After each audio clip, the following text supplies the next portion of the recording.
அவர் நினைச்சா பகவான் கிருஷ்ணருடைய அனுகிரகத்தை பெற்றால் ஒழிய இவர்கள் மோட்சத்தை முக்தியை கூட அடைய முடியாது. இரண்டரை கலக்கிற அந்த நிஷ்கல பிரம்மத்தில் கூட இவங்க கலக்கிறதுனா அதுக்கும் பகவானுடைய அனுகிரகம் வேணும்.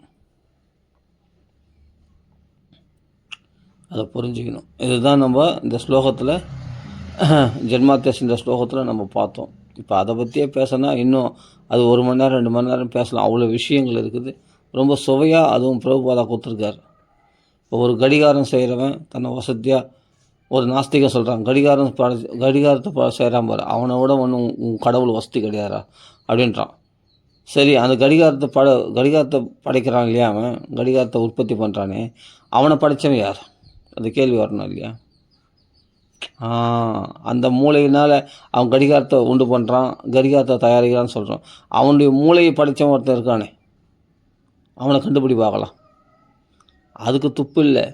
கடிகாரத்தை படித்தவன் வசதி, ஒரு நாஸ்திகம் பேசுகிறான், கடிகாரத்தை படித்தவன் வசதி, உலகத்தை படித்த பகவான் ஒன்றும் பெரியவன் கிடையாது அப்படின்ட்டு ஒரு முட்டாள் பேசுவான். ஆனால் எந்திரங்களை படைத்த இவர்களுக்கும் அந்த எந்திரங்களை இயக்கத்துக்கு ஒரு ஆள் தேவைப்படுது. அது எதனா பழுதுபட்டாச்சுன்னா அதை ரிப்பேர் பண்ணுறதுக்கு ஒரு ஆள் தேவைப்படுது. அப்போது ஒரு உயிரினம், அப்போ ஒரு மனுஷன் தேவைப்படுறான். பகவானால் படைக்கப்பட்ட ஒரு மனுஷன் தேவைப்படுறான். இவன் படைத்த எந்திரத்தை சரி பண்ணுறதுக்கு நிரந்தரமாக அந்த எந்திரம் ஓடிக்கொண்டே இருக்கிற மாதிரி ஒருத்தனை கிரியேட் பண்ண சொல்ல பார்க்கலாம், முடியாது. அது பேட்டரி தீர்ந்து போச்சுன்னா மறுபடியும் பேட்டரி மாற்றணும். அதுக்கும் அந்த பேட்டரி மாற்றுறதுக்கு அந்த எந்திரங்களில் உள்ள பார்ட்ஸ் எல்லாம் தயாரிக்கிறதுக்கு ஒரு கம்பெனி வேணும். அந்த கம்பெனியில் பல ஊழியர்கள் அந்த எந்திரங்களை தயார் பண்ணுறதுக்கு ஆட்களை நியமிக்கணும். அப்போ அதுக்கும் பகவானால் படைக்கப்பட்ட மனுஷர்கள் தான் தேவைப்படுறாங்க. அப்போ பகவானை விட எந்த விஷயத்தில் ஒரு கடுகளவு கூட பகவானை நிலைக்கு ஒருத்தர் வர முடியாது அப்படின்னு நல்லா புரிஞ்சிக்கலாம், ப்ராக்டிக்கலாக புரிஞ்சிக்கலாம். சில பிரபுபாதா அருமையான விளக்கங்களை கொடுக்குறாரு. அதனால் எந்த விஷயத்துலையும் ஒரு மனுஷன் பகவானாக ஆகிவிட முடியாது.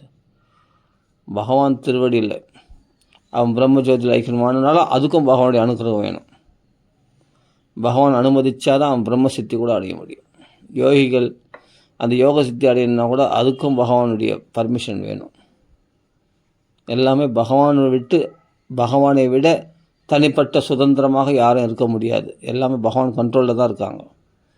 சுதந்திரன்னா பகவான் மட்டும்தான், கிருஷ்ணன் மட்டும்தான். அவன் தான் சர்வக்தித்துவம் படைத்தவன், அவன் மட்டும்தான். அவனை விட்டு அந்நியமாக நான் தனியாக சாதிச்சிடறேன், நான் தனியாக மோட்சம் அடைஞ்சிக்கிறேன், முயற்சி பண்ணுறேன் அப்படின்னா முட்டாள்தானே. அது கால விரயம்தான் ஆகும். அதான் சொல்கிறேன், பகுநாம் ஜென்மநாம் வந்தே, கால விரயம்தான் ஆகும், வேஸ்ட்டு. நீ வாசுதேவ சர்வமிதின்ற நிலைக்கு வந்தால் தான் மகாத்மா, நீ உயர்ந்த ஆத்மாவாக முக்த ஆத்மாவாக நீ மாற முடியும். இல்லை அநேக ஜென்ம சம்சித்தா யோகிகள்லாம், பகுநாம் ஜென்ம நமத்து ஞானிகள்லாம் வரட்டு வேதம் பேசணும், காலம்தான் விரயமாகும்.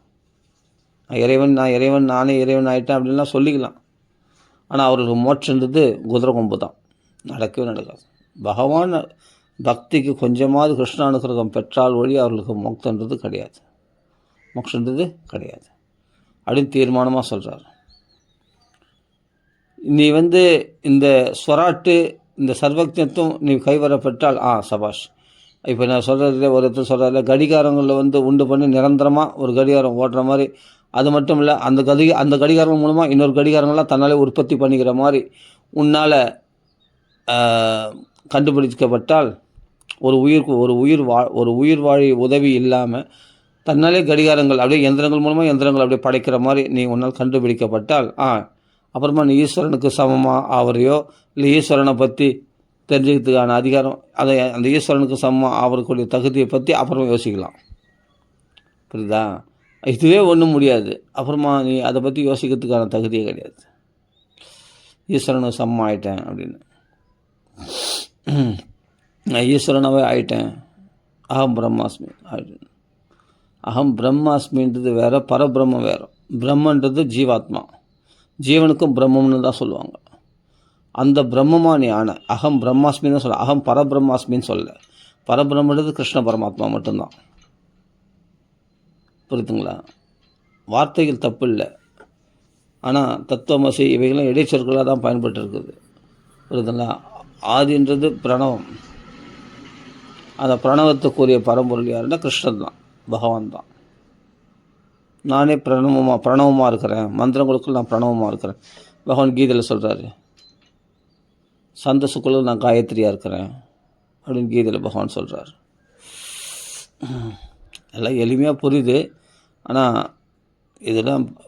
இது புரிஞ்சதும், ஆனால் அது மனசில் வாங்காமல் அப்போ மற்ற சிறு தேவதை வழிபாடுகள் இல்லை மற்ற தேவையில்லாத கவலைகள் படுறது, உலகத்தில் பூதங்களை பிசாசுகளை வழிபடுறது, இன்னும் அந்த சிறுமதி படைத்தவர்களாகவே, அதாவது அறியாமலே இருக்கிறாங்களே, அதுக்காக தான் பிரபுபாதா இவ்வளோ ஸ்ட்ராங்காக சொல்கிறார். இதெல்லாம் கிருஷ்ணனுடைய இப்படிப்பட்ட ஈஸ்வரத்தன்மையை புரிஞ்சுட்டு கூட ஏன் கிருஷ்ணனை வழிபடாமல் மற்ற தேவர்களை வழிபடுகிறீர்கள், மற்றவர்கள் அருவத்தை போய் போகிறீங்க, ஏன் அருவ வழியிலோ இல்லை யோக வழியில் போகிறீங்க, இந்த பாகவத வழியில் வரலாமே அப்படின்னு தான் பிரபுபாதா ஒரே ஸ்ட்ராங்காக சொல்கிறார் நமக்கு. இதெல்லாம் இவ்வளோ எளிமையாக ஒரு மகாத்மாவோட சொல்ல முடியும்னா சில பிரபுபாதாவால் தான் சொல்ல முடியும். இதில் மறுப்பே கிடையாது. சரி, நம்ம இந்த ஸ்லோகத்துக்கு அருமையான விளக்கம் பார்த்தோம். ரொம்ப சந்தோஷமாக இருந்தது. இது விரிவாக இருந்த மாதிரி இல்லை, நல்லா புரிகிற மாதிரி இருந்தது. என்னை பொறுத்தவரையும் படிக்கும்போதே சுகமாக இருந்தது. அடுத்தது 2வது ஸ்லோகம் படிக்கலாம். எதுவே பொறுமையாக போகலாம். இப்போ என்னென்னா வரட்டு வேதாந்த கருத்துக்களை பேசி இந்த ஜென்மாத்திய ஸ்லோகத்துக்கு விளக்கம் கொடுக்குற அந்த விளக்கங்களை தவிர்த்துட்டு இதனால் பக்திமயமான விளக்கத்தோடு படிக்கும்போது இந்த ஜென்மாத்திய ஸ்லோகத்தை திருப்பி படிக்கணும் போல் ஆசையாக இருக்குது.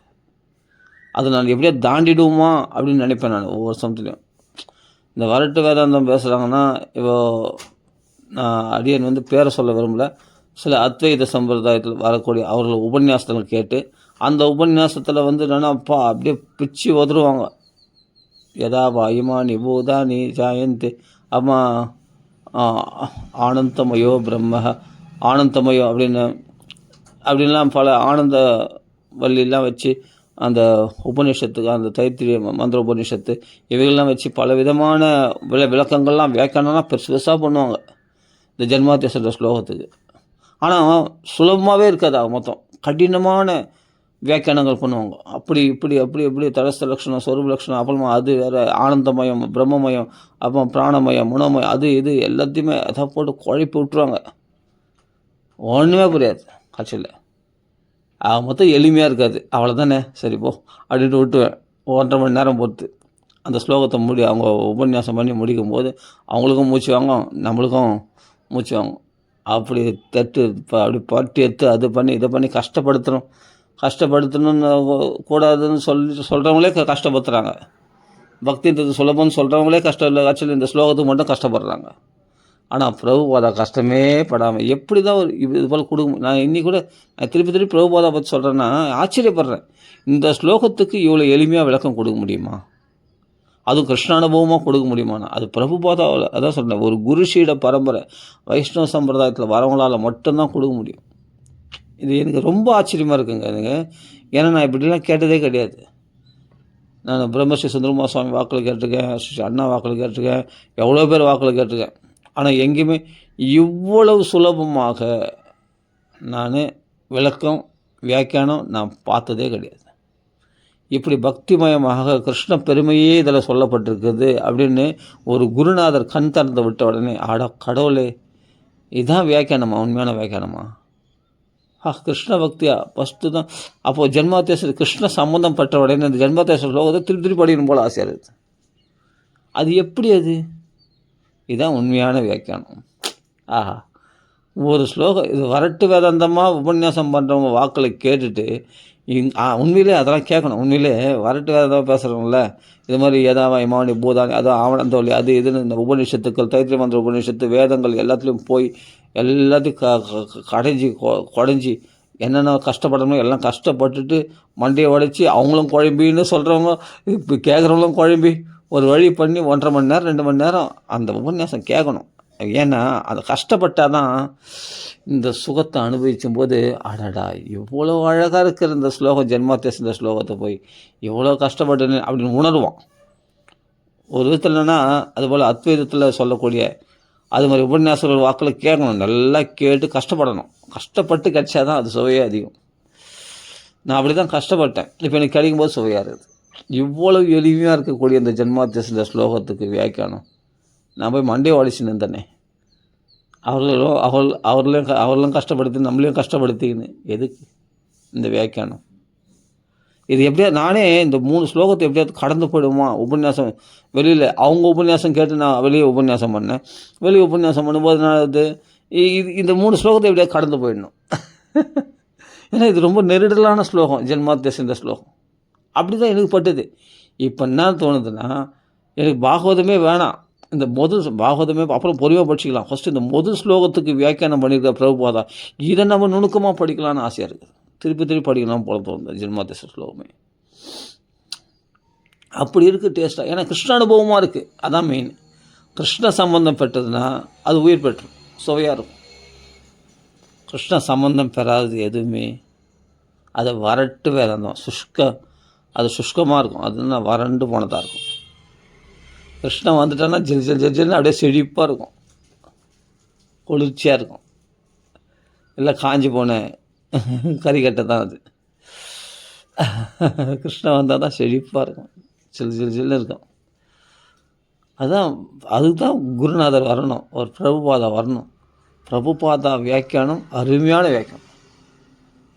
ஆனால் சொல்ல அத்வைதிகள் லோக்கல்லாம் நல்லா பாகவதம் கேட்டு கஷ்டப்படணுன்றேன். கஷ்டப்பட்டால் தான் இந்த பிரபுபாதனுடைய வாக்கியங்களுடைய மகிமை பெருமை தெரியும், இல்லாட்டி தெரியாது. அங்கெல்லாம் அழைச்சிட்டு வரணும், கஷ்டப்பட்டு வரணும். உண்மையான பாகவதம் எதுன்னு இங்கே வந்து அப்புறமா புரிஞ்சுப்பான். கஷ்டப்படாத டைரெக்டாக வந்துட்டேன்னா இது கரெக்ட் ஜென்மத்திய ஸ்லோகத்துக்கு இதான் அர்த்தம் அப்படின்ட்டு சிம்பிளாக போயிடுவான். அவன் சிம்பிளாக எடுத்துப்பான். இந்த ஸ்லோகத்துனாவே பெரிய கஷ்டம் அப்படின்னு தெரிஞ்சு மண்டே உடைச்சு எப்போ அந்த ஸ்லோகத்தை பார்த்தா பயமாக இருக்குது. இந்த ஜென்மத்திய ஸ்லோகத்தை பார்த்தா பயமாக இருக்குது. அது உபன்யாசம் பண்ணுறவங்களுக்கும் பயமாக இருக்கும், சொல்கிறவங்களுக்கும் பயமாக. இப்போ ஆரம்பத்திலே சொல்லிடுறார் ஒரு மகாத்மா, இது கண்ணை கட்டி காட்டில் விட்ட மாதிரி தான் இருக்கும். நான் ஃபஸ்ட்டு இந்த ஸ்லோகத்தை இந்த ஜென்மாத்திய ஸ்லோகம், ஆனால் கொஞ்சம் இது வருஷம் நம்ம சொல்லிட்டு வரோம். அது வருஷம் ஒருத்தர் உபன்யாசம் பண்ணுறவர், அவர் பெரிய மகாத்மா. நான் அவர் பேரை சொல்ல விரும்பல, எனக்கு பாகவதத்துக்கு வேதப்பட்டவர் தான். இருந்தாலும் அவர் சொல்லுவார், ஆரம்பத்தில் சொல்லுவார், இது கண்ணை கட்டி காட்டில் விட்ட மாதிரி தான் இருக்கும் இந்த ஸ்லோகத்துக்கு வியாக்கியானம். ஆனால் நீங்கள் கேட்டுனே வாங்க, அவ்வளோதான், அது கேட்குறதே புண்ணியம் அப்படின்ட்டு சொல்லிட்டுவார். சொல்லிவிட்டு அது இதுன்னு போட்டு தடஸ்த லட்சணம் அது இதுன்னு சொல்லி எல்லாத்தையும் போட்டு குழப்பி ஒரு மாதிரி பண்ணி அப்பா கடைசியில் எடுத்து முடிப்பார். அப்போ சத்தியம் பரம் தீமகி, அந்த சத்திய வஸ்துவாகிய அந்த காயத்ரி சப்தத்தை எழுதுகிற அந்த காயத்ரிக்குள்ள பரம்பொருள் எதுவோ, அதை சொல்ல மாட்டாங்க. எதுவோ அது எதுன்னு தெரியாமல் இருக்கிறது தான் அதுக்கு மகிமையாக. அதான் அதை தியானிப்போமாக அப்படின்னு சொல்லி முடிச்சுட்டு அப்பா தர்ம புரோச்சித்தை அதில் கிருஷ்ணன் தான் சொல்லவே மாட்டீங்களே. ஏன் கடைசி வரைக்கும் கிருஷ்ணன் வராது? அருவவாதிகளால் கிருஷ்ணனுடைய நாமத்தை சொல்ல பிரம்மம் அப்படி தான் சொல்லின்னு இருப்பாங்களாம். பிரபுபாத உரத்தில் சொல்கிறாரு, அவர்களால் கிருஷ்ண நாமத்தை சொல்ல முடியாது. அவருக்கு அந்த நாமத்தை சொல்கிறதுக்கு ஒரு பாக்கியம் வேணுமா. பக்தர்களால் தான் பகவான் நாமம் சொல்ல முடியும். நைவ அர்ஹதி அபிதாதம் வைத்வாம் அகிஞ்சன கோச்சரம், அந்த நாமத்தை சொல்லக்கூடிய அருகதை அற்றவர்களாக இருக்கிறார்கள் அவர்கள். ஏன்னா படிப்பு சுதம் மத புமான்னு அந்த படித்த பாண்டித்யத்தினுள் உள்ள அபிமானம், அதாவது அத்வைதத்தை பற்றியே பேசி, அதாவது பிரம்மம் ஆத்மா அப்படின்னு பற்றியே பேசி கிருஷ்ண நாமத்தை சொல்ல மாட்டாங்க. சரி, ஆனால் பிரபுபாதா வாக்கில் கேட்கும்போது கிருஷ்ண நாமத்தை தவிர வேறு எதுவுமே இல்லை. ஃபுல்லாக பார்த்தா கிருஷ்ணன், அங்கங்கே தொட்டாரெல்லாம் கிருஷ்ண கிருஷ்ண கிருஷ்ண கிருஷ்ண கிருஷ்ண கிருஷ்ணனுடைய பெருமை, கிருஷ்ணனுடைய ராசலீலை, கிருஷ்ணனுடைய அந்தரங்க சக்தி, பகிரங்க சக்தி எல்லாமே, ஜடசக்தி, இப்போ பகிரங்க சக்தி, அந்தரங்க சக்தி எல்லாமே புட்டு புட்டு புட்டு புட்டு வைக்கிறார். கிருஷ்ணனை தவிர அந்நியமாக இல்லாத வார்த்தைகள் பிரபுபாத வாக்கள் கேட்குறேன். கிருஷ்ணனையே தொடாமல் இந்த ஜென்மாத்திய ஸ்லோகத்தை வரட்டு வேதாந்தத்தை பேசி உபன்யாசமும் கேட்டிருக்கேன். தடாக லட்சணம், தடஸ்த லட்சணம், அந்த லட்சணம், இந்த லட்சணம்னு சொல்லி போச்சா. அப்போது அது எல்லாரையும் அப்படி கிருஷ்ணன் இல்லைன்னா ஸ்ரமயேபகி கேவலம். கிருஷ்ணன் இல்லைன்னு சொன்னால் நான் உற்பத்தியதை எதிர்த்தும் ஸ்ரமயேபகிகள், பக்தி இல்லாத நீ செய்கிறது எல்லாமே வெறும் சிரமம் மட்டும்தான் மிஞ்சும். அது சிரமப்பட்டு அந்த உபன்யாசங்களை கேட்டு இந்த முதல் ஸ்லோகத்துக்கு அப்புறமா சிரமப்பட்டு நம்மளுக்கும் கேட்க வச்சு அதுதான் பாகவதம் அப்படின்னு நம்மளை நம்ப வச்சு அந்த ஸ்லோகத்தை வியாக்கியானம் இதுதான் நம்ப வச்சு நம்மளை படாத பாடுபடுத்துகிறோம். நம்மளுக்கே என்ன ஒன்றா இந்த ஸ்லோகத்தை எப்படின்னு தாண்டிட்டாருன்னா போதும். அப்போ கதை வடிவத்தில் வரும், முனிவருடைய கேள்விகள், அப்போ பதில்கள் அப்படியே சரளமாக போவோம். அப்போ பரிசுத்து கதை வந்துடும். பரவாயில்ல. அப்போ கிருஷ்ண குந்திஸ்துதிலாம் அருமையாக இருக்கும். அதெல்லாம் கொஞ்சம் சொல்லுவார் பார்த்தா இந்த அதுவும் வேதாந்தமாக தான் சொல்லுவாங்க கட்சியில், பக்தியாக சொல்ல மாட்டாங்க. குந்தி சுத்தி பூராவே பக்திமயமானது, அதுவும் வேதாந்தமாக சொல்லுவாங்க. என்னத்தை பண்ணுறது? ஆனால் பிரபுபாதா வியாக்கியானம் வேதாந்தம் கொடுத்தாலும் எவ்வளோ சுவையாக கொடுக்குறாரு. கிருஷ்ணனிடத்துலேருந்து பிரிந்த சிறு பொறிகள், நம்ம ஆன்ம பொறிகள் நாமெல்லாம் கிருஷ்ணனை விட்டு பிரிஞ்சதுனால அந்த ஏக்கம் தாங்க முடியாமல் நாம் என்ன பண்ணுறோம், அந்த சுகத்திலே இருந்ததுனால சுகத்தை தேடி அலைகின்றோம். ஆனால் கிருஷ்ணனை தேடி தான் மறைமுகம் நம்மளாம் அலையிறோம் அப்படின்ட்டு பிரபுபாதா சொல்கிறார். அப்போ கிருஷ்ண சம்பந்தமாகவே எவ்வளோ அழகாக கிருஷ்ணனுடைய அம்சம் நாமெல்லாம் அப்படின்ட்டு எவ்வளோ அழகாக இந்த ஆத்ம தத்துவம் தாங்க. அந்த ஆத்ம தத்துவம் எவ்வளோ சுவையாக கொடுக்குறாரு பாருங்கள். நம்மளுடைய யதார்த்தத்தை நம்மளை உணர வைக்கிறார் பாருங்கள், நம்ம ஆத்மஸ்வரூபத்தை, நம்ம சச்சிதானந்த ஸ்வரூபத்தை. ஆனால் நம்ம அளவுக்கு உட்பட்ட சின்னதாக சச்சிதானந்த, அவங்கள பகவான் உயர்ந்த சச்சிதானந்த ஸ்வரூபம், அவனுடைய அம்சம் நாம தான். அதனால தான் அந்த ஃபீலிங் இருக்குது நமக்கு, அந்த சுகத்தை தேடி போகணுன்ற ஃபீலிங். ஏன்னா கிருஷ்ண இடத்துலேருந்து வந்தவங்க, கிருஷ்ணன்ட்ட பேர் சொல்ல மாட்டாங்க, ஆனந்தமயத்துலேருந்து வந்தவங்க நாம் இப்படி சொல்லிடுறாங்க சில பேர்.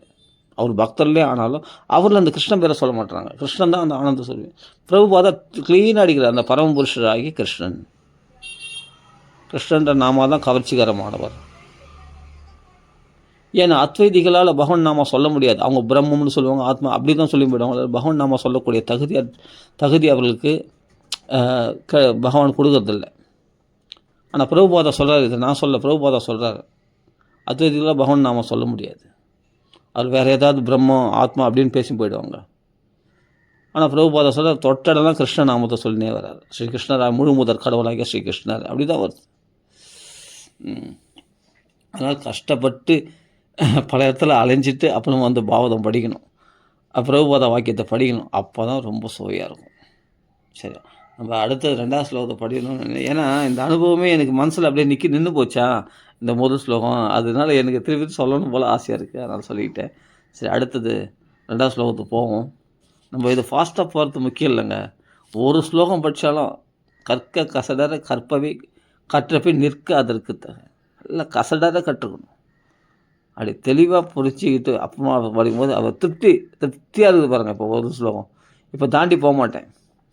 முன்னெல்லாம் தாண்டி போனால் போதும், அத்வைத உபன்யாசம் கேட்டு தாண்டி போனால் போதும், அத்வைதிகள் வாக்கில் உபன்யாசம் கேட்டு தாண்டி போனால் போதும் அப்படி தான் தோணும். இந்த 3 ஸ்லோகத்தையும் நெருடலான ஸ்லோகம் அப்படின்னு நினைப்பேன்.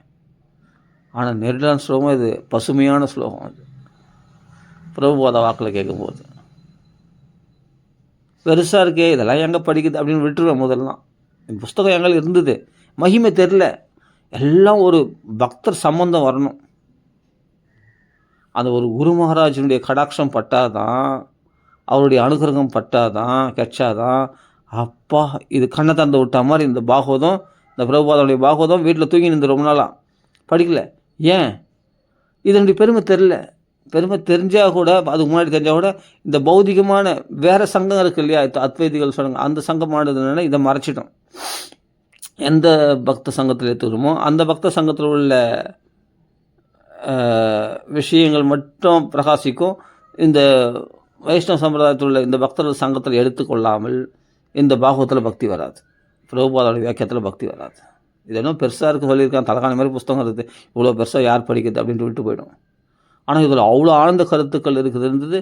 அந்த பக்தர்களோட சம்மந்தம் பெற்றால் தான், அந்த வைஷ்ணவர்களோட, அந்த இஸ்கான் பக்தர்களோட சம்மந்தம் பெற்றால் தான் அந்த பக்தர், அந்த அதில் உள்ள குரு மகாராஜ், ஜெயபதக மகாராஜ் போன்றவருடைய கடாட்சம் பட்டால் தான், அவருடைய தொடுதல் ஸ்பர்சம் பட்டால் தான், அப்பா இப்போ கண்ணை தந்து விட்ட மாதிரி இருக்குதே பாகவதம், இப்போ பிரபுபாதா வாக்கியாக்கிற நல்லா புரியுது, சபாஷ், இப்போ நல்லா இருக்கே. இதுதான் விஷயம், வேறு ஒன்றுமே இல்லை. பக்தர்கள் சங்கத்தில் தான் பக்தி கிடைக்கும். நீ தனியாக முயற்சி பண்ணால் ததிகணத்தை தாளம் பண்ணணும், பக்தி கிடைக்காது. பக்த சம்பந்தத்தினால்தான், அந்த ஸ்தானத்தினால், அவர்கள் அனுகிரகத்தினால்தான் இந்த பாகவதம் படித்தா இன்றைக்கி தேன் மாதிரி இன்றைக்கும். வேறு ஒன்றும் இல்லைங்க, ரொம்ப சிம்பிள். ஆனால் நம்ம பக்த சங்கத்தை எடுத்துக்கிறது இல்லை. இஸ்கானுக்கு வரோம், ஏதோ சாப்பிட்றோமா பிரசாதம், அதுதான் ஆடி பாட்டுமா போயிடணும். பக்தர்களோடு பேசி பழகணும், அவங்களோட சங்கம் வச்சுக்கணும். அதெல்லாம் பெரிய டீப்பான சப்ஜெக்டு. இப்போ நம்ம அடுத்தது போய்டும். இதுக்கு 24 நிமிஷம் ஆயிடுச்சு. சரி, 24 நிமிஷம் ஆயிடுச்சு. ஓகே. பதம் 2. தர்ம புரோச்சித கைதவோ அத்திர பரமோ நிர்மத் சரணாம் சதாம் வேத்தியம் வாஸ்தவம் அத்திர வஸ்து சிவதம் தாபத்ரயோ உன்மூலனம் ஸ்ரீமத் பாகவதே மகாமுனி கிருதே கிம் வா பரேர் ஈஸ்வரः சத்யோ ஹிருதி அவருத்தியதே அத்திர கிருதிபிஹி சுஷ்ரூஷபிஸ்தக்ஷணாத். இப்போ அவர்கள் ஸ்லாங்லேயே படித்தா நல்லா இருக்குல்ல, இது அந்த இஸ்கான் ஸ்லாங்லேயே படிக்கணும். தர்ம புரோஜித கைதவோ அத்திர பரமோ நிர்மத் சராணாம் சதாம் வேத்தியம் வாஸ்தவம் அத்திர வஸ்து சிவதம் தாபத்ரய உன்மூலனம் ஸ்ரீமத் பாகவதே மகாமுனி கிருதே கிம் வா பரைரீஸ்வரः சத்யோ ஹிருதி அவருத்தியதே அத்திர கிருதிபிஹி சுஷ்ரூஷுபிஸ்தக்ஷணாத். தர்மன்னு சொன்னால் சமய உணர்வுடைய இந்த சமய கொள்கைகள், அதான் மத கோட்பாடுகள் சொல்கிறாங்க இல்லையா, அதான் தர்மக சமய உணர்வுடைய. புரோஜித முழுவதுமாக நிராகரிக்கப்பட்ட, புரோஜிதன்னு சொன்னால் முழுவதும் நிராகரிக்கப்பட்ட. கைதவக அப்படின்னா பலன் கருதும் எண்ணத்தால் மூடப்பெற்ற, பலன் கருதும் எண்ணத்தால் மூடப்பட்ட புத்தி நம்மளுக்கு, அதான் கைதவக அப்படின்னு அர்த்தம். அத்திர இந்த பரமகனா மிக உயர்ந்த, நிர்மத் சராணாம் 100க்கு 100 தூய்மையான மனதில், இந்த பொறாமை உள்ள தோஷங்கள் அல்லாத 100க்கு 100 தூய்மையான மனதில் அப்படின்னு அர்த்தம். சதாம் அப்படின்னா பக்தர்கள். வேத்தியம் என்றால் புரிந்து கொள்ளக்கூடிய, வாஸ்தவம் என்றால் உண்மையான, அத்திர இந்த, வஸ்து அப்படின்னா பொருள்னு அர்த்தம், வஸ்துனா பொருள். சிவதம் அப்படின்னா நன்மைக்காக, சிவதம்னா சிவம்னா நன்மைக்காக. தாபத்ரய மூவகையான துன்பங்கள். உன்மூலனம், இங்கே அன்மூலனம் போட்டிருக்க, இல்லை உன்மூலனம், அது கொஞ்சம் சில இடத்துல அது எழுத்து பிழை ஏற்பட அதை நம்ம திருத்திக்கணும், அதை நான் சொல்கிறேன், அது அப்படியே படிக்கலாம். உன்மூலனம் வேரோடு களைய காரணமான. ஸ்ரீமத்து அப்படின்னா அழகிய. பாகவதேனா பாகவத புராணம். மகாமுனி மிக சிறந்த முனிவரான வியாசதேவர். கிருதேனா அவரால் தொகுத்தளித்த. கிம்னா என்ன உள்ளது. வா அப்படின்னா தேவை. பரைகி அப்படின்னா மற்றவர்கள். ஈஸ்வரனா மேலான பகவான். அதனால் மற்றவைகளால் என்ன ஆக வேண்டியது இருக்கிறது, என்ன உள்ளது, மற்ற தேவைகளால் இல்லை, மற்ற தேவைகளால் ஆக வேண்டியது என்ன இருக்குது, இந்த பாகவதம் கஷ்டம் இருக்குது அப்படின்ற அர்த்தம். அது நம்ம படிக்கலாம். மகாமுனி அப்படின்னா மிக சிறந்த முனிவராகி வியாசதேவர். கிருதே அவரால் செய்யப்பட்ட இந்த பாகவத புராணம், அதுதான் கிருதேன்னா தொகுத்தளித்த. கிம்னா என்ன உள்ளது. வா தேவைகி, வான தேவைகள். பரைகின மற்றவர்கள். ஈஸ்வரகா மேலான பகவான். சத்தியக உடனடியாக. ஹிருதி அப்படின்னா உள்ளத்தின் உள்ளே. அவருத்தியதே நிலைநிறுத்தப்பட்டு விடுகிறார். பகவான் ஹிருதயத்தில் நிலைநிறுத்தப்பட்டு விடுகிறார் இந்த பாகவதம் கேட்குற மாத்திரத்திலே. அத்திரக இந்த கிருதிபிகி யாருன்னா இறை உணவுள்ள பக்தி உள்ள மனிதர்களால், கிருஷ்ண பக்தர்களால் மட்டுமே புரிஞ்சிக்க முடியும் பாகவதம். அதான் கிருதிபிகி என்ற பதம் சொல்கிறார். இறை உணவு பக்தி உள்ள மனிதர்களால். சுஸ்ரூஷுபிகி வளர்த்து கொள்வதால். தக்ஷணாத்து தாமதமின்றி. இது நம்ம முன்னும் பின்னமாக இருக்கோம் அர்த்தம். இதை நம்ம சரளமாக அப்படியே கோர்வையாக இதனுடைய அர்த்தத்தை பார்க்கலாம். இப்போ வார்த்தைக்கு அர்த்தம் பார்த்தோம். இப்போ மொழிபெயர்ப்பு அப்படியே பரிபூர்ணமாக சரளமான அர்த்தத்தை பார்க்கலாம். பௌதிக நோக்கங்களை கொண்ட எல்லா மத சடங்குகளையும் முற்றிலும் விலக்கி. பௌதிக நோக்கங்கள் கொண்ட மத சடங்குகள். கர்மகாண்டத்தில் பார்த்தா இதில் வேதத்தில் சொல்ல கர்மகாண்டத்தில் பார்த்தா பௌதிகமான நோக்கங்கள். பிரம்மலோகம் வரைக்கும் அடையிறதுக்கான சம்பிரதாய சடங்குகள், அதில் சடங்குகள் சொல்லப்பட்டிருக்கு. அந்த சடங்குலாம் செய்தால் பிரம்மலோகம் வரைக்கும் அடையலாம். சொர்க்கலோகம், மகர்லோகம், ஜனலோகம், தபலோகம், பாதாள உலகம், எந்தெந்த லோகத்தை அடையணுமோ அதுக்கான சடங்குகள்லாம் இருக்குது. அந்த கிரியானுஷ்டானம் பண்ணோம்னா அந்தந்த உலகத்தை அடையலாம். ஆனால் பிரம்மலோகம் வரைக்கும் பௌதிக லோகம் தான். அதனால் பௌதிக நோக்கங்கள் அதுலேயும் ஆசை இருக்குது. இந்த திருப்தி பௌதிக நோக்கங்களை கொண்ட எல்லா மத சடங்குகளையும் முற்றிலும் விலக்கி, அவைகள்லாம் அந்த கர்மகாண்டத்தில் உள்ள பலனை உத்தேசித்து செய்யக்கூடிய எல்லா கர்மகாண்டத்தையும் விளக்கிட்டு இந்த முற்றிலும் விளக்கணும். புரோஜித தூக்கி எறி மொத்தத்தையும். கைதவகா, கைதவன்னா பலனை உத்தேசித்து செய்யக்கூடிய கர்மாக்கள். இதெல்லாம் நீக்கப்பட்டது அந்த பாகவதத்தில். அதான் தோல் கொட்டெல்லாம் நீக்கப்பட்டது. அதுதான் இங்கே சொல்கிறார், பௌதிக நோக்கங்களை கொண்ட எல்லா மத சடங்குகளையும் முற்றிலும் விலக்கி. அப்படின்னா பூரண இதய தூய்மை உடையவர்களான அந்த பக்தர்களால் புரிந்து கொள்ளக்கூடிய பூரணமான அந்த நிர்மத்சரணம், பொறாமை முதலிய தோஷங்கள் நீக்கப்பட்ட சதாம்னா அந்த பூரண இதய தூய்மை பெற்ற சாதுக்களால், பூரண இதய தூய்மை உடையவர்களான அந்த பக்தர்களால் புரிந்து கொள்ளக்கூடிய மிக உயர்ந்த உண்மையை இந்த பாகவத புராணம் விவரிக்கின்றது. ஈஸியாக புரியுது பாருங்க. அதுப்போ பௌதிகமான பலன்களை உத்தேசித்து செய்யக்கூடிய சடங்கு சம்பிரதாயங்கள் இதில் கிடையாது இல்லையா? அதெல்லாம் விலக்கி விடப்பட்டிருக்கிறது இதில் பாகவதத்தில். ஓகேவா? அப்போது கிருஷ்ண பிரேமை மட்டும்தான் உண்மையான அன்பு, வியாபாரம் இல்லாத அன்பு, அந்த உண்மையான பக்தி மட்டும்தான் அதில் சொல்லப்பட்டிருக்கிறது அப்படின்னு புரிஞ்சு. அதான் சாதுக்கள்னா பூரண சுத்தமான ஹிருதயத்தினால் பக்தர்களால் புரிந்து கொள்ளக்கூடிய பகவானை பற்றி மட்டும்தான் இதில் விளக்கி இருக்கிறது.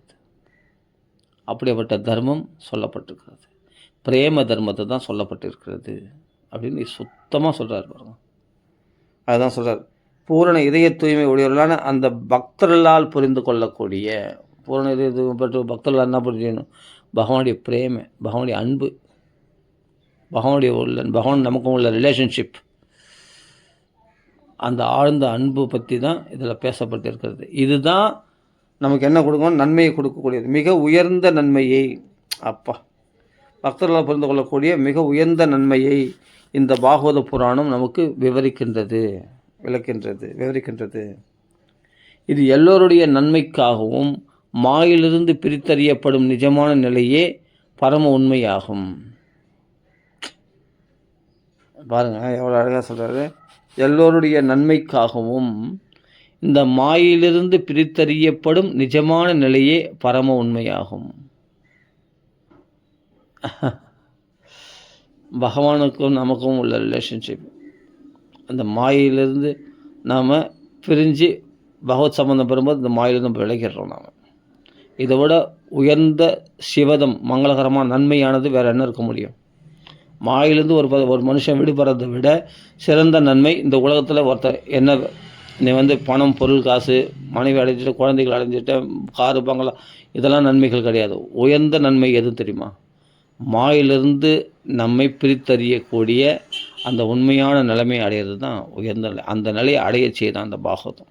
அதுதான் இங்கே சொல்கிறார், எல்லோருடைய நன்மைக்காகவும் மாயிலிருந்து பிரித்தறியப்படும் நிஜமான நிலையே பரம உண்மையாகும். அதான் வாஸ்தவம் அத்திர வஸ்து சிவதம். வாஸ்தவமான அந்த உண்மையான அந்த அதுதான் சிவதம், அதான் நன்மையானது நமக்கு. அந்த மாயத்திலிருந்து பிரித்தறியப்பட்ட அந்த உண்மையான வஸ்துவை பற்றி சொல்லப்பட்டிருக்கிறது இந்த பாகவதத்தில். சரி, அதுதான் கிருஷ்ணன். நிஜமான நிலையே பரம உண்மையாகும். அத்தகைய உண்மை மூவகை துன்பங்களை கலைத்தெறிய செய்கின்றது. அது என்ன? மகாமுனிவரான வியாசதே, அது 3 வகை துன்பன்றது பின்னாடி சொல்ல போகிறார் பொருளுரையில், நம்ம அதெல்லாம் பொறுமையாக பார்க்கலாம். இது மகாமுனிவரான வியாசதேவரால் அவரது முதிர்ந்த நிலையில், நல்ல பக்குவமான நிலையில் 17 புராணம் எழுதி, மகாபாரதம் எழுதி, குழம்பி போய் உபனிஷத்தினுடைய சாரம், பிரம்மசூத்திரம் எல்லாம் எழுதி, பல வியாக்கியானங்கள் அதெல்லாம் கடைப்பிடிச்சி அதில் அனுஷ்டானத்தை கொண்டு வந்து அப்படியும் பக்குவம் அதுலேயும் நொந்து போய் அவர் திருப்தி இல்லாத போது அப்புறமா அவர் புத்தினால் பக்குவம் அடைஞ்ச நிலையில், யார் நாரதரால் அறிவுறுத்தப்பட்டு அப்போ பக்குவம் அடைஞ்ச நிலையில், ஒரு குருனால் தான் பக்குவம் அடைய முடியும் ஒரு சிஷ்யர். அப்போது பக்குவம் அடைஞ்ச நிலையில் அந்த முழு எவ்வளோ சிறந்த ஞானி, எப்படிப்பட்ட பிரம்மனிஷ்டர், பகவானுடைய அவதாரம். ஆனால் அவருக்கும் ஒரு குரு தேவைப்படுது. ஒரு குருனால தான் அதை முழுமை அடைய முடியும். அந்த முழுமையான பக்குவ நிலைக்கு வந்த பிறகு தான் ஸ்ரீமத் பாகவதத்தை எழுதினாராம் யார்? வியாசதேவர், வியாசாச்சாரியார். அப்போது அவரது முதிர்ந்த நிலையில், வயசான காலத்தில், அதே சமயத்தில் முதிர்ந்த நிலையில், முழுமையான பக்குவப்பட்ட நிலையில் தொகுக்கப்பட்டதான இந்த அழகிய பாகவதம் ஒன்றே இறை உணர்வை உண்டாக்க போதுமானது. நமக்குள்ளே இருக்கிற அந்த கிருஷ்ண பக்தியை தூண்டுறதுக்கு போதுமானதாக இருக்கிறது. அந்த நமக்குள்ளே இருக்கிற அந்த கிருஷ்ண உணர்வு ஒரு உண்டாக்க போதுமானதாகும். வேறு எந்த சாஸ்திரத்துக்கும் என்ன அவசியம் உள்ளது? அதை கிம்பா பரேரீஸ்வரா, இது ஒன்றே போதுமே ஈஸ்வரன் சத்யோஹிருத்யா. அப்போது பாகவதத்தின் செய்திகளை ஒருவர் கவனத்துடனும் பணிவுடனும் கேட்ட உடனே சுஸ்ரூஷனா ஒரு குருவுக்கு பணிவிடை பண்ணுறது தான் சுஸ்ரூஷன்னு சொல்கிறோம்.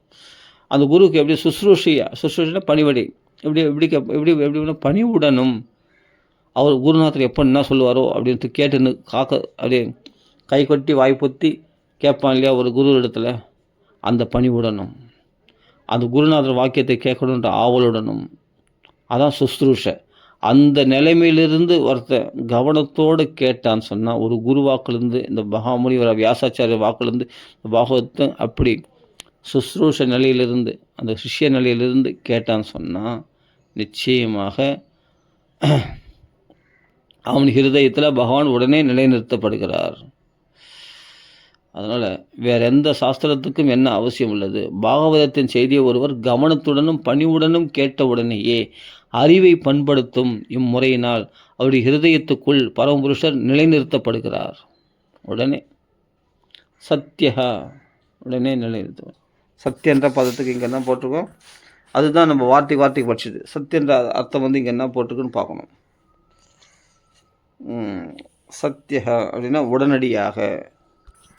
அப்போ உடனடியாக நம்ம ஹிருதயத்தில் நிலைநிறுத்தப்படுகிறார்.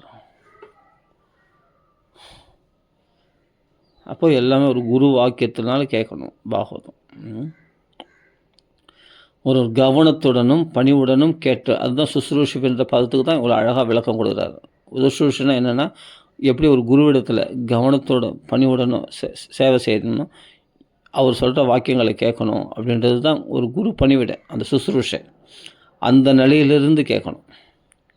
அப்போ கவனத்துடன் பணிவுடனும் கேட்டவுடனே அப்போ நம்ம புத்தி அறிவை பண்படுத்தக்கூடியது, பகவானை தெரிஞ்சிக்கிற அளவுக்கு பகவானை சாட்சாத்காரம் பண்ணுற அளவுக்கு புத்தியை பரிசுத்தப்படுத்தக்கூடியது, அந்த மனசை பரிசுத்தப்படுத்தக்கூடிய இந்த செய்திகளானது உள்ளே போய் கிருஷ்ண சாட்சாத்காரத்தை உண்டாக்கிடும். அப்படின்னா ஹிருதயத்தில் பகவான் தெரிவானா. சத்தியா ஹிருதய அவருத்தியதே. ஹிருதினா ஹிருதயத்தில் பகவான் தெரிவானாம், கிருஷ்ணன் தெரிவாராம். ஹிருதயத்தில் கிருஷ்ணன் வந்துடுவானாம். ஹிருதயத்தில் கிருஷ்ணனை பார்க்க முடியுமா? எதனால்னா அந்த பக்குவமான கண்கள், பார்க்குற கண்கள் நமக்குள்ளே ஒரு குருநாதருடைய உபதேசத்தினால நமக்கு கிடைச்சிடுமா. அதுதான் இங்கே சொல்கிறார். ஒரு கவனத்துடன் பணிவனை கேட்ட உடனே அறிவை பண்படுத்தும் இம்முறையினால் அவருடைய ஹிருதயத்துக்குள் பரமபுருஷன் நிலைநிறுத்துவார். அப்போ ஹிருதயத்தில் பகவான் தெரிய ஆரம்பிச்சிடுறாரு. கிருஷ்ணர் தெரிவான், ஹிருதயத்தில் பகவானை பார்ப்பான். அவன் சாட்சாத்காரமே உண்டாக்கிடுமா, நிலைநிறுத்தப்படுகிறார் ஸ்ட்ராங்காக. அந்த பகவான் ஹிருதயத்தில் ஹிருதயத்தில் நீ பார்த்துடுவே அப்படின்னு சொல்கிறார் பிரபுபாதம். அருமையான விளக்கம். பொருளரை பார்க்கலாம். மதம், அதாவது தர்மம் அப்படின்னு சொல்கிறோம் இல்லையா. தர்மத்துக்குன்ற பதத்துக்கு அர்த்தம் என்னென்னா மதம், அதாவது சமய கோட்பாடுகள். இந்த வர்ணாசிரம தர்மம், இந்த தர்மங்களில் தான் நம்ம மத கோட்பாடுகள் சொல்கிறோம் இல்லையா. அதுதான் இங்கே மதம்ன்ற பேர், மதம்ன்ற பெயரால் இங்கே சொல்லப்படுகிறது. அந்த தர்மம்ன்ற பேர் தான். மதம் என்பது 4 மிக முக்கியமான விஷயங்களாகிய புண்ணிய செயல்கள், அதான் தர்மம். பொருளாதார முன்னேற்றம், அதுதான் அர்த்தம். அப்போ புலன்களின் திருப்தி, அதுதான் காமம். தர்ம அர்த்த காமம், அறம் பொருள் இன்பம். அடுத்தது வீடு மற்றும் இறுதியாக ஜடப்பிணைப்பிலிருந்து விடுதலை. எவ்வளோ எளிமையான வார்த்தைகள் பாருங்கள். ஜடப்பிணைப்பிலிருந்து விடுதலை, அதுதான் முக்தி. அதுதான் அறம் பொருள் இன்பம் வீடு. வீடுன்னு சொல்கிறோம். சம்ஸ்கிருதத்தில் தர்ம அர்த்த காமம் மோட்சம்னு சொல்கிறோம். இந்த 4 விதமான விஷயங்கள் தான் மதம் அப்படின்னு சொல்லப்படுகிறது. மதம் என்பது 4 மிக முக்கியமான விஷயங்களாகிய புண்ணிய செயல்கள், அதான் தர்மங்கள்னு சொல்கிறோம். பாவ செயல்கள் அதர்மம்னு சொல்கிறோம். புண்ணிய செயல்கள் தான் தர்மம்னு சொல்கிறோம். அதுதான் தர்மம், அறம். புண்ணிய செயல்கள் பொருளாதார முன்னேற்றத்தை அடையிறதுக்காக தான் அர்த்தம். பொருளை தேடி நம்ம ஓடுறோம், பொருளாதார முன்னேற்றத்துக்கு. புலன்களின் திருப்தி, அதான் காமம். காமம்னா ஆசைகள் அனுபவிக்குது. புலன்களை திருப்திப்படுத்துறதுக்காக ஏற்படுது தான் ஆசைகள் இல்லையா. அடுத்தது மற்றும் இறுதியாக இந்த ஜடப்பிணைப்பிலிருந்து விடுதலை. இப்போது காமத்தை அனுபவிக்கிறதுக்கும் ஒரு கட்டுப்பாடு விதிகள் இருக்குது, அர்த்தத்தை சம்பாதிக்க ஒரு கட்டுப்பாடு விதிகள் இருக்குது, தர்மத்தை கடைப்பிடி ஒரு கட்டுப்பாடு விதிகள் இருக்குது. அது முறையாக சொல்கிறேன். தர்மம், அர்த்தம், காமம், அப்போ மோட்சம். இதுதான், இதை பற்றி விவரிக்கிறது தான் தர்மங்கள் அப்படின்னு சொல்கிறோம். அந்த தர்மங்கள்லேயும் நமக்கு பகவத் பக்தி உண்டாக்குற தர்மத்தை தான் நம்ம எடுத்துக்கணும். வெறும் அர்த்தத்தையும் காமத்தையும் உயர்வாக மதிக்கின்ற மத கோட்பாடுகளை எடுத்து அது இங்கே நீக்கப்பட்டிருக்கிறது இந்த பாகவதத்தில் அப்படி சொல்லப்படுகிறது. சரி, ஓகே. மோட்சத்தை உத்தேசித்து தான் இது பயணிக்குது இது பாகவதமே. சரி, ஓகே. இப்போ நானாக சொல்கிறத விட பிரபுபாதா சொல்கிறது தான் ரொம்ப அருமையாக இருக்கும். அதை படித்தாவே போதும்.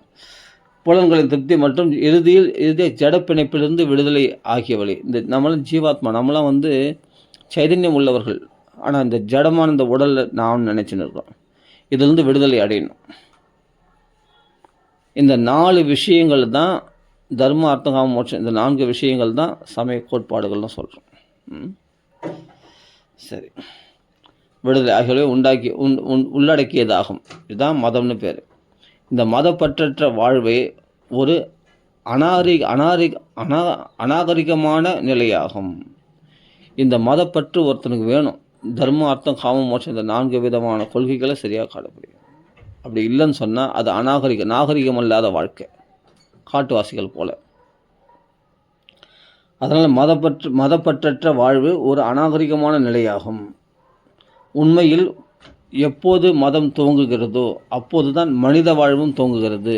எல்லாம் முறைப்படுத்தப்படுகிறது. இல்லைன்னா கண்டதே காட்சி கொண்டதே கொள்ளனா காட்டுவாசி மாதிரி மிருக வாழ்க்கை தான். மிருகமாக வாழறான் மனுஷன், நாகரிகம் இல்லாத வாழ்க்கை. அதுதான் இங்கே சொல்கிறார். உண்மையில் எப்போது மதம் துவங்குகிறதோ அப்போது தான் மனித வாழ்வும் துவங்குகிறது. உண்ணுதல், உறங்குதல், பயப்படுதல் மற்றும் உடலுறவு கொள்ளுதல் ஆகியவை மிருக வாழ்வில் 4 அடிப்படை கொள்கைகளாகும். இது முறைப்படுத்தப்பட்டது தான் மனுஷ வாழ்க்கையில். முறைப்படுத்தப்படாத அனுபவங்கள் பெறுகிறது மிருகங்கள். புரிஞ்சுக்கணும். சரி, நாமளும் சாப்பிட்றோம். ஆனால் அதுக்கெல்லாம் ஒரு முறை இருக்குது. நம்ம தர்மங்கள் மூலமாக தர்மத்தின்படி சாப்பிட்றோம், தர்மத்தின்படி தூங்குறோம். எல்லாமே இது கொள்கைகள். அப்போ தான் மனுஷத்தன்மையே அங்கே தான் எழும்புது.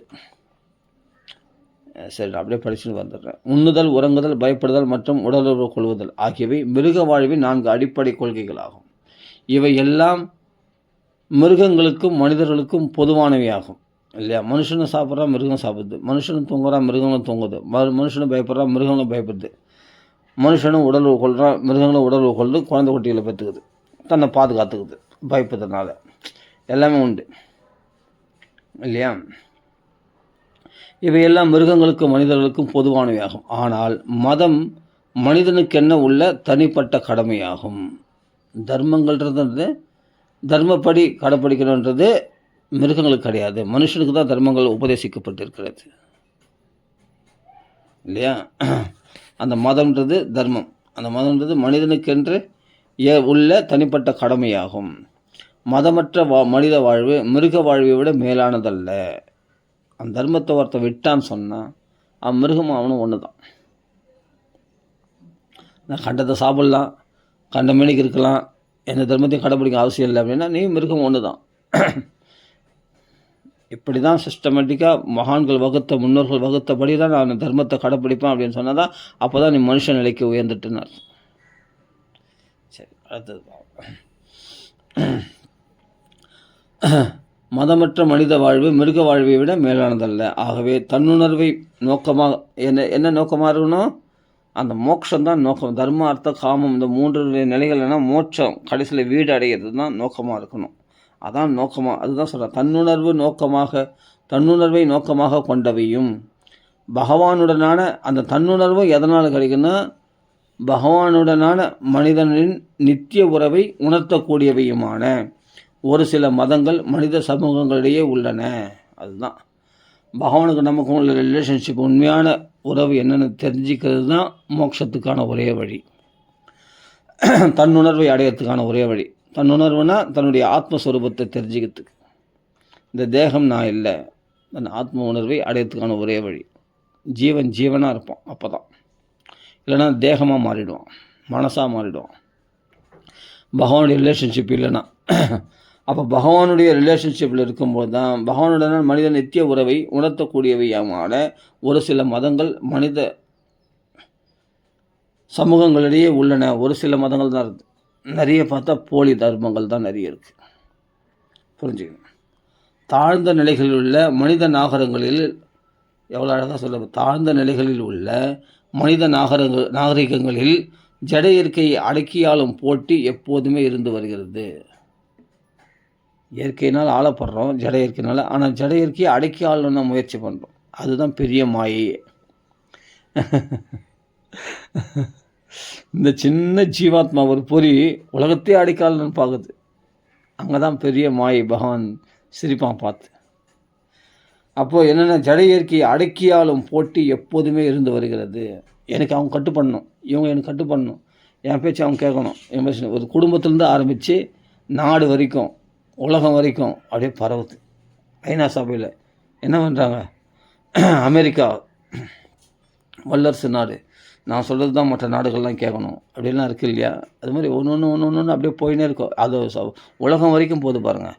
சின்ன குடும்பத்தில் ஆரம்பித்து, நான் குடும்பத் தலைவன், என் பேச்சு தான் எல்லாம் கேட்கணும் அப்படின்றத ஆரம்பித்து எல்லாரையும் அடக்கி ஆளணும், எல்லாரையும் அடக்கி ஆளணும், என் கண்ட்ரோலில் எல்லாமே இருக்கணும், நான் யாருக்கும் அடங்க மாட்டேன்.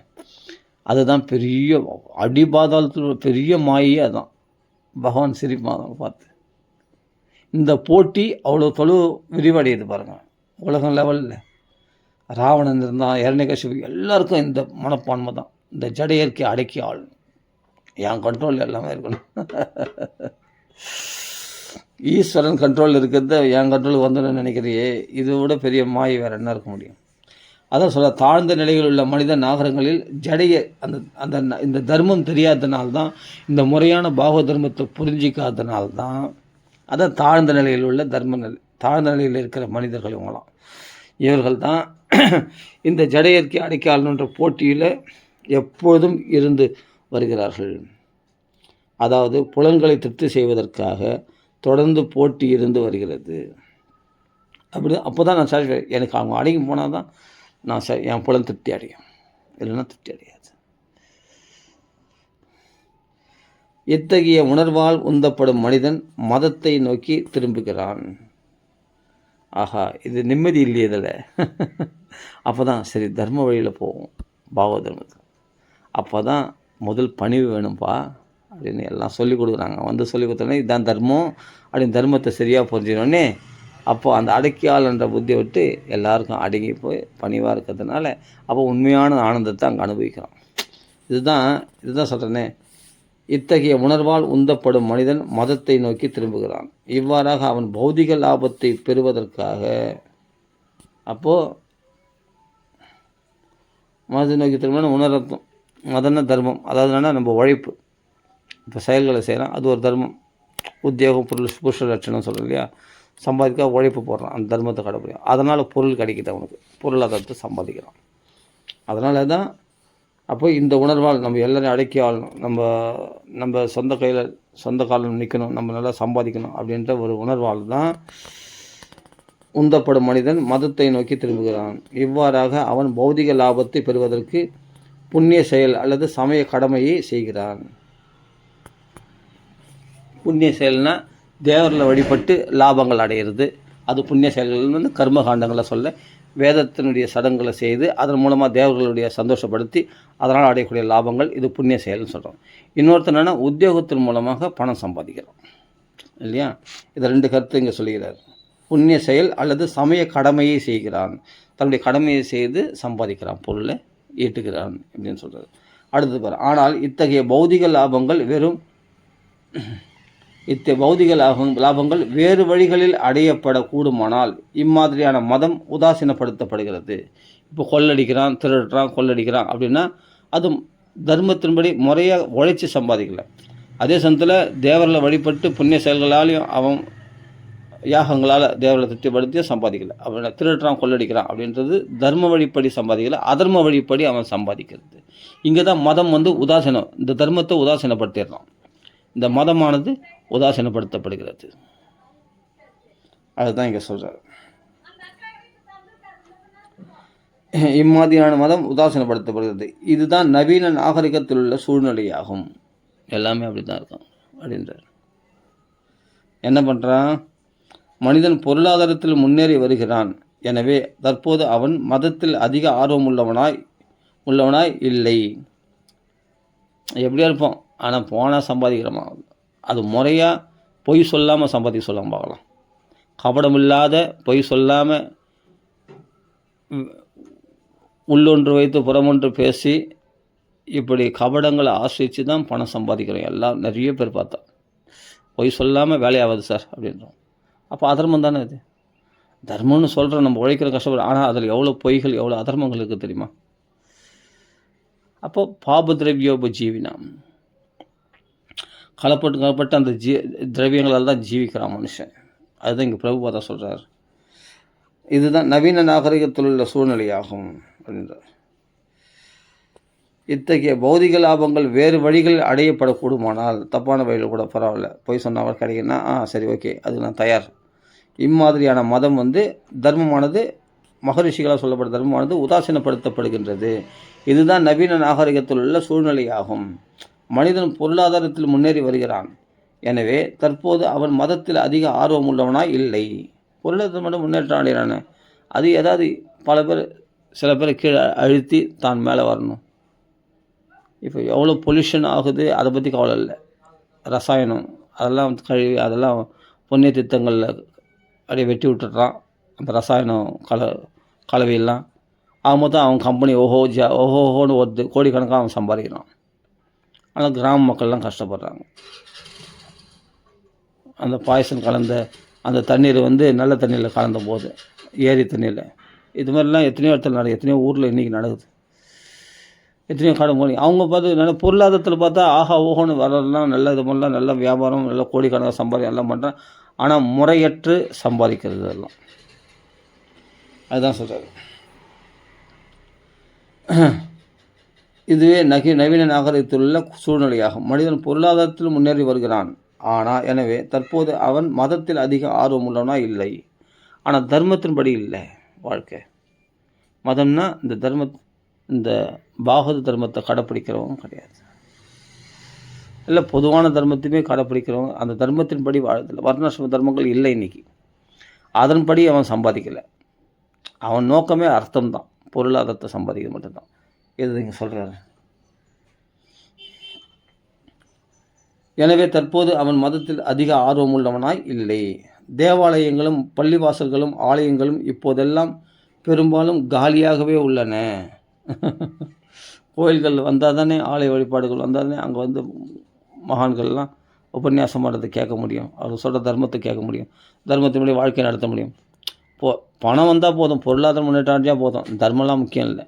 அதர்மம் செய்தாவது பொருளாதாரத்தை சம்பாதிச்சிடணும் அப்படின்ற நிலையில் இருக்குது. அதனால தான் இந்த தேவாலயங்களும் பள்ளிவாசல்களும் ஆலயங்களும் இப்போதெல்லாம் பெரும்பாலும் காலியாகவே உள்ளன. மனிதர்கள் தங்கள் முன்னோர்களால் எழுப்பப்பட்ட சமய இடங்களில் கருத்தை செலுத்துவதை விட, தர்மங்கள் பற்றி தெரிஞ்சுக்கணுன்ற எண்ணத்தை விட, தொழிற்சாலைகள், கடைகள் மற்றும் திரைப்படங்கள் போன்றவைகளில் அதிக ஆர்வம் காட்டுகின்றனர். போச்சு அங்கே. பொருளாதார மதம்ன்றது தர்மன்றது எதுக்கான பொருளாதார லாபத்துக்கு நான் ஆகிப்போச்சு.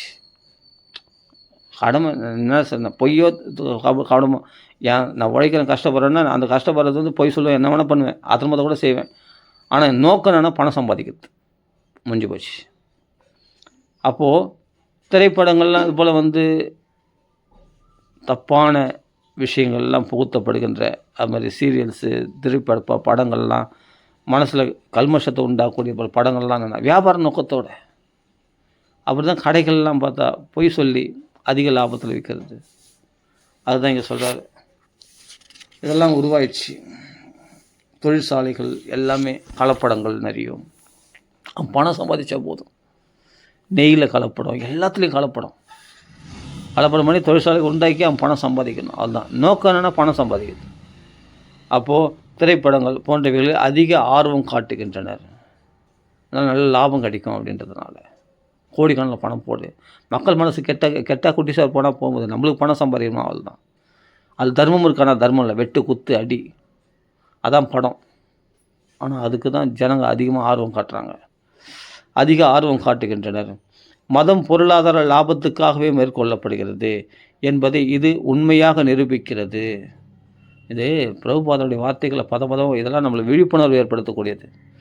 அதனால தான் எல்லாம் பார்த்து தொழிற்சாலைகள், கடைகளில் வியாபாரங்களை பாருங்கள், அதேபோல் சினிமா, சீரியல் எல்லாம் கெட்டு குட்டி செவராக போகுது மனுஷனை. அப்படின்னு கண் கூட பார்க்குறோம் பார்த்தீங்களா? நிறைய நடக்குது. அப்போ உண்மையான ஒரு பக்தி வழியை, கிருஷ்ண பக்தியை பற்றி சொல்கிறதுக்கு வாய்ப்பே இல்லாமல் போச்சு பாருங்கள். மக்கள் ஏற்றுக்க மாட்டாங்க, அதில் ஆர்வம் காட்ட மாட்டாங்க. ஆனால் இது போன்ற விஷயங்களில் தான் அதிக ஆர்வம் காட்டுகின்றனர். மதம் பொருளாதார லாபத்துக்காக மேற்கொள்ளப்படுகிறது என்பதை இது உண்மையாக நிரூபிக்கிறது. புலன் திருப்திக்காக பணம் தேவைப்படுகிறது. ஒரு புலனின்ப வேட்கையில் அடிக்கடி தோல்வியுறும்போது அவன் முக்தி அடையும் வழியை பின்பற்றி பரமபுருஷரோடு ஒன்றாவதற்கு முயல்கிறான். இதனால் இந்நிலை எல்லாம் வெவ்வேறு வகையான புலனின்பங்களாகும். வாழ்க்கையில் விரக்தி ஆகிட்டான், எல்லாம் தொழிற்சாலை தான் ஆரம்பித்த பிஸ்னஸ்லாம் தோல்வி அடைஞ்சிச்சு, விரக்தி அடைஞ்சிட்டு எல்லாமே ஃபெயிலர், வாழ்க்கையே ஃபெயிலர் அப்படின்னு சொல்லிட்டு விரக்தி அடைஞ்சு இதுக்கு ஒரு விடுதலை கட்சியாக போதும்னா உடனே என்னென்னா அத்வைத கொள்கையில் போகிறான். ஃப்ரீயாக இல்லாம்பா, நீ விடுதலையாக இல்லாம்பா, நீ ஆத்மானு உணர்ந்துட்டா போதும்பா, நீயே இறைவனாக இல்லாம்பா அப்படின்னு சொல்லிடுறாங்க. அந்த வழியில் போய் இன்னும் பெரிய மாயில் முயல்றான், இன்னும் பெரிய மாயில் போய் சிக்கிக்கிறான். பகவானோடு அப்படியே ஒன்றாயிடலாம், நீ பகவானோட கலந்துடலாம் அப்படி முயல்கிறான். இதனால் இந்நிலை எல்லாம் வெவ்வேறு வகை. இது ஒரு பொருள் இன்பம். விடுதலை அணிச்சா போதும். இந்த வைராக்கியத்துலேருந்து எல்லாம் வெறுத்து போச்சு வாழ்க்கை. அதனால் ஒரு அப்படியே அந்த ஆன்மநிலையை தெரிஞ்சுக்கிட்டா நீ பகவானோட ஐக்கியமாயிட்டா ஃப்ரீயாக இடலாம் அப்படின்னு சொல்லிடுறாங்க. அதனால் நான் பகவானோட ஐக்கியமாகிடலாம், அதாவது இறைவனோடு ஒன்றாயிடலாம் அப்படின்ற அந்த கொள்கைகளை போய் அது ஒரு புலன் இன்பம், அதில் ஒரு சுகம் கிடைக்குதுன்னு அதையும் எதிர்பார்க்குறான் போல. அதுவும் ஒரு புலன் இன்பம் தான். விடுதலை அடையணும், எப்படியாவது எஸ்கேப் ஆனால் போதும் இந்த கவலைகளிலிருந்து, ஜட வாழ்க்கையிலேருந்து விடுதலை அடைஞ்சால் போதும் அப்படின்னு நினைக்கிறதும் ஒரு புலன் இன்பம் தான். வேதங்களில் மேலே குறிப்பிட்ட 4 செயல்களும் ஒழுங்கான முறையில் நியமிக்கப்பட்டுள்ளதால் வேதங்களில் சொல்கிறது தான் தர்மங்கள். அதன் ஒழுங்கான முறையில் தர்மனா என்ன அர்த்தம் தான், அர்த்தம் சம்பாதிக்கணும்னு சொல்லலை, ஜீவேன யாபத்தான். வாய்க்கால தேவை வந்து வச்சுக்கோ, புலன் இன்பங்கள் தேவையோ, வயிற்று பசிக்கு சாப்பிடு. அதனால் நோக்கம் வந்து மோட்சத்தை அடையிறது தான், மனுஷ ஜென்மம் கரையேற்றிக்கிறது தான் இருக்கணும் அப்படின்ட்டு அந்த தர்மத்தை வேதங்களில் சொல்லப்பட்டிருக்க அந்த முறைகளை கடைபிடிக்க மாட்டேன்றான் மனுஷன் இன்றைக்கி. அதனால் வேதங்களின் மேலே குறிப்பிட்ட 4 செயல்களும் ஒழுங்கான முறையில் நியமிக்கப்பட்டுள்ளதால் மிதமிஞ்சிய புலனின்ப போட்டி ஏற்படாது. ஆனால் ஸ்ரீமத் பாகவதம் இவ்வெல்லா புலனின்ப செயல்களுக்கும் அப்பாற்பட்டதாகும். அப்போ தர்மங்கள் இது வரைக்கும் சொன்னது வந்து தர்மார்த்தம் மோட்சம் வேதங்களில் சொல்லப்பட்டது, அதையும் முறைப்படுத்தப்பட்டது. அந்த முறைப்படுத்தப்பட்ட தர்மங்களே இன்னைக்கு காலகட்டத்தில் கிடையாதுன்னு சொல்கிறார். எல்லாம் வியாபாரமாக போச்சு, பணம் தான் நோக்கமாக இருக்குது இன்னைக்கு காலகட்டத்தில் சொல்கிறாரு. அப்போது அந்த தர்மமே கிடையாது, வேதங்களை சொல்கிற தர்மமே கிடையாது. அப்போ வேதாந்தத்தினுடைய சாரமாகிய ஸ்ரீமத் பாகவத தர்மம் எல்லாத்த விட உயர்ந்தது. இந்த பலநோக்கு பொருள் சம்பாதிக்கிறதுக்கோ கூட முக்கியத்துவம் கொடுக்காம மோட்சத்தை நோக்கி பயணிக்கக்கூடியது ஸ்ரீமத் பாகவத தர்மம். அதுதான் சார், இது தூய தர்மம். இது அப்போது மிதமிஞ்சிய புலனின்ப போட்டி வேதங்களுக்கு மேலே குறிப்பிடப்பட்ட 4 செயல்களும் ஒழுங்கான முறையில் நியமிக்கப்பட்டுள்ளதால் மிதமிஞ்சிய புலனின்ப போட்டி ஏற்படாது. ஆனால் ஸ்ரீமத் பாகவதம் இந்த எல்லா புலனின்ப கொள்கைகளுக்கும் அப்பாற்பட்டதாகும். இது போட்டிக்குரிய புலனின்பத்திற்கு அப்பாற்பட்ட பகவானின் தூய பக்தர்களால் மட்டுமே புரிந்து கொள்ளக்கூடியதான, சரிங்களா, சாதாரண பௌதிக தர்மங்கள் சொல்லக்கூடிய வேத தர்மமும் இதில் கிடையாது. அந்த வேத தர்மங்களுக்கும் அப்பாற்பட்ட திரைகுண்ய விஷயா வேதம், முக்குணங்கள் உட்பட்ட அந்த வேத தர்மங்களும் முறைப்படுத்தப்பட்டது, அதையே இப்போ கடைப்பிடிக்கிறதில்ல. ஆனால் அந்த தர்மங்களை விட வசத்தியான தர்மம் இந்த ஸ்ரீமத் பாகவதம். இது என்னென்னா தூய பக்தர்களால் மட்டுமே புரிந்து கொள்ளக்கூடிய பிரேம தர்மம். கிருஷ்ணனுக்கு நமக்கு உள்ள பிரேம அன்பு பரிமாற்ற தர்மம் இது. புரிந்து கொள்ளக்கூடியதான தூய்மையான உன்னத இலக்கியமாகும். அப்படியேப்பட்டது அந்த தர்மத்தை சொல்லக்கூடியது தான் இந்த பாகவத இலக்கியம். இது தூய்மையானது, உன்னதமானது, உன்னத இலக்கியமாகும். பௌதிக உலகில் மிருகத்துக்கிடையிலும் மனிதனுக்கிடையிலும் சமுதாயத்துக்கிடையிலும் தேசத்துக்கிடையிலும் தீவிரமான போட்டி நிகழ்ந்து கொண்டிருக்கிறது. இது ஜடம். ஆனால் பகவானின் பக்தர்கள் அத்தகைய போட்டிகளை கடந்து மேலே சென்று விடுகின்றனர். சொல்கிறது புரியுதுங்களா? பௌதிக உலகில் மிருகத்துக்கிடையிலும் போட்டிகள் ஏற்படுது, மனுஷனுக்கிடையிலும் போட்டிகள் ஏற்படுது, சமுதாயத்துக்கிடையிலும் போட்டி இருக்குது, மதம் சமுதாயம் இருக்குது, தேசங்களுக்கிடையிலும் ஒரே சண்டை, நாடுகளுக்கு நாடுகள் போர்கள் நடந்து கொண்டிருக்கிறது. இதெல்லாம் தீவிரமாக போட்டி நிகழ்ந்து கொண்டிருக்கிறது. ஆனால் பாகவதர்கள் ஒரு உலகம் இருக்குது, அந்த பக்தர்கள் உலகம். அந்த இடத்துல போட்டி பொறாமை எதுவுமே கிடையாது, அங்கே பரிசுத்தம் மட்டும்தான் இருக்குது. கிருஷ்ணனோட வாழ்கின்ற பாகவதர்கள் அவரெல்லாம். அது தூய்மையான ஒரு தர்மம். அதனால் தேசங்களுக்கு இடையிலும் தீவிரமான போட்டி நிகழ்ந்து கொண்டிருக்கிறது. ஆனால் பகவானின் பக்தர்கள் அத்தகைய போட்டியை கடந்து மேலே சென்று விடுகின்றனர். இதுதான் சாந்தியான சந்தோஷமான இடம். நித்தியமும் ஆனந்தமும் கொண்ட வாழ்வு இருக்கும் இடமான பரமபுருஷரிடம் திரும்பி செல்லும் பாதையில் அவர்கள் இருப்பதால் நித்தியமாகவும் வாழலாம், ஆனந்தமாகவும் இருக்கக்கூடிய ஒரு வாழ்வு இருக்குது. அந்த உலகத்தை காட்டி கொடுக்குறது தான் ஸ்ரீமத் பாகவதம். வாழ்வு இருக்கும் இடமான பரமபுருஷரிடம் திரும்பி செல்லும் பாதையில் அவர்கள் இருப்பதால் பௌதிகவாதிகளுடன் அவர்களுக்கு போட்டியிடுவதில்லை. அவங்களுக்கு நம்மளுக்கு சம்மந்தமே கிடையாது, ஸ்நான பிராப்தி கூட கிடையாது. நீ சினிமா போகணும், இது போகணும், நல்லா பணம் சம்பாதிக்கணும், காரு பங்களா, அதெல்லாம் உன் கொள்கை. எங்கள் பகவான் அடையணும், நான் கிருஷ்ணனுடைய கிருஷ்ணானுபவத்தை பெறணும். இந்த உலகத்திலேயே பகவானுடைய சேவையில் பரிபூர்ணமாக ஈடுபடணும்.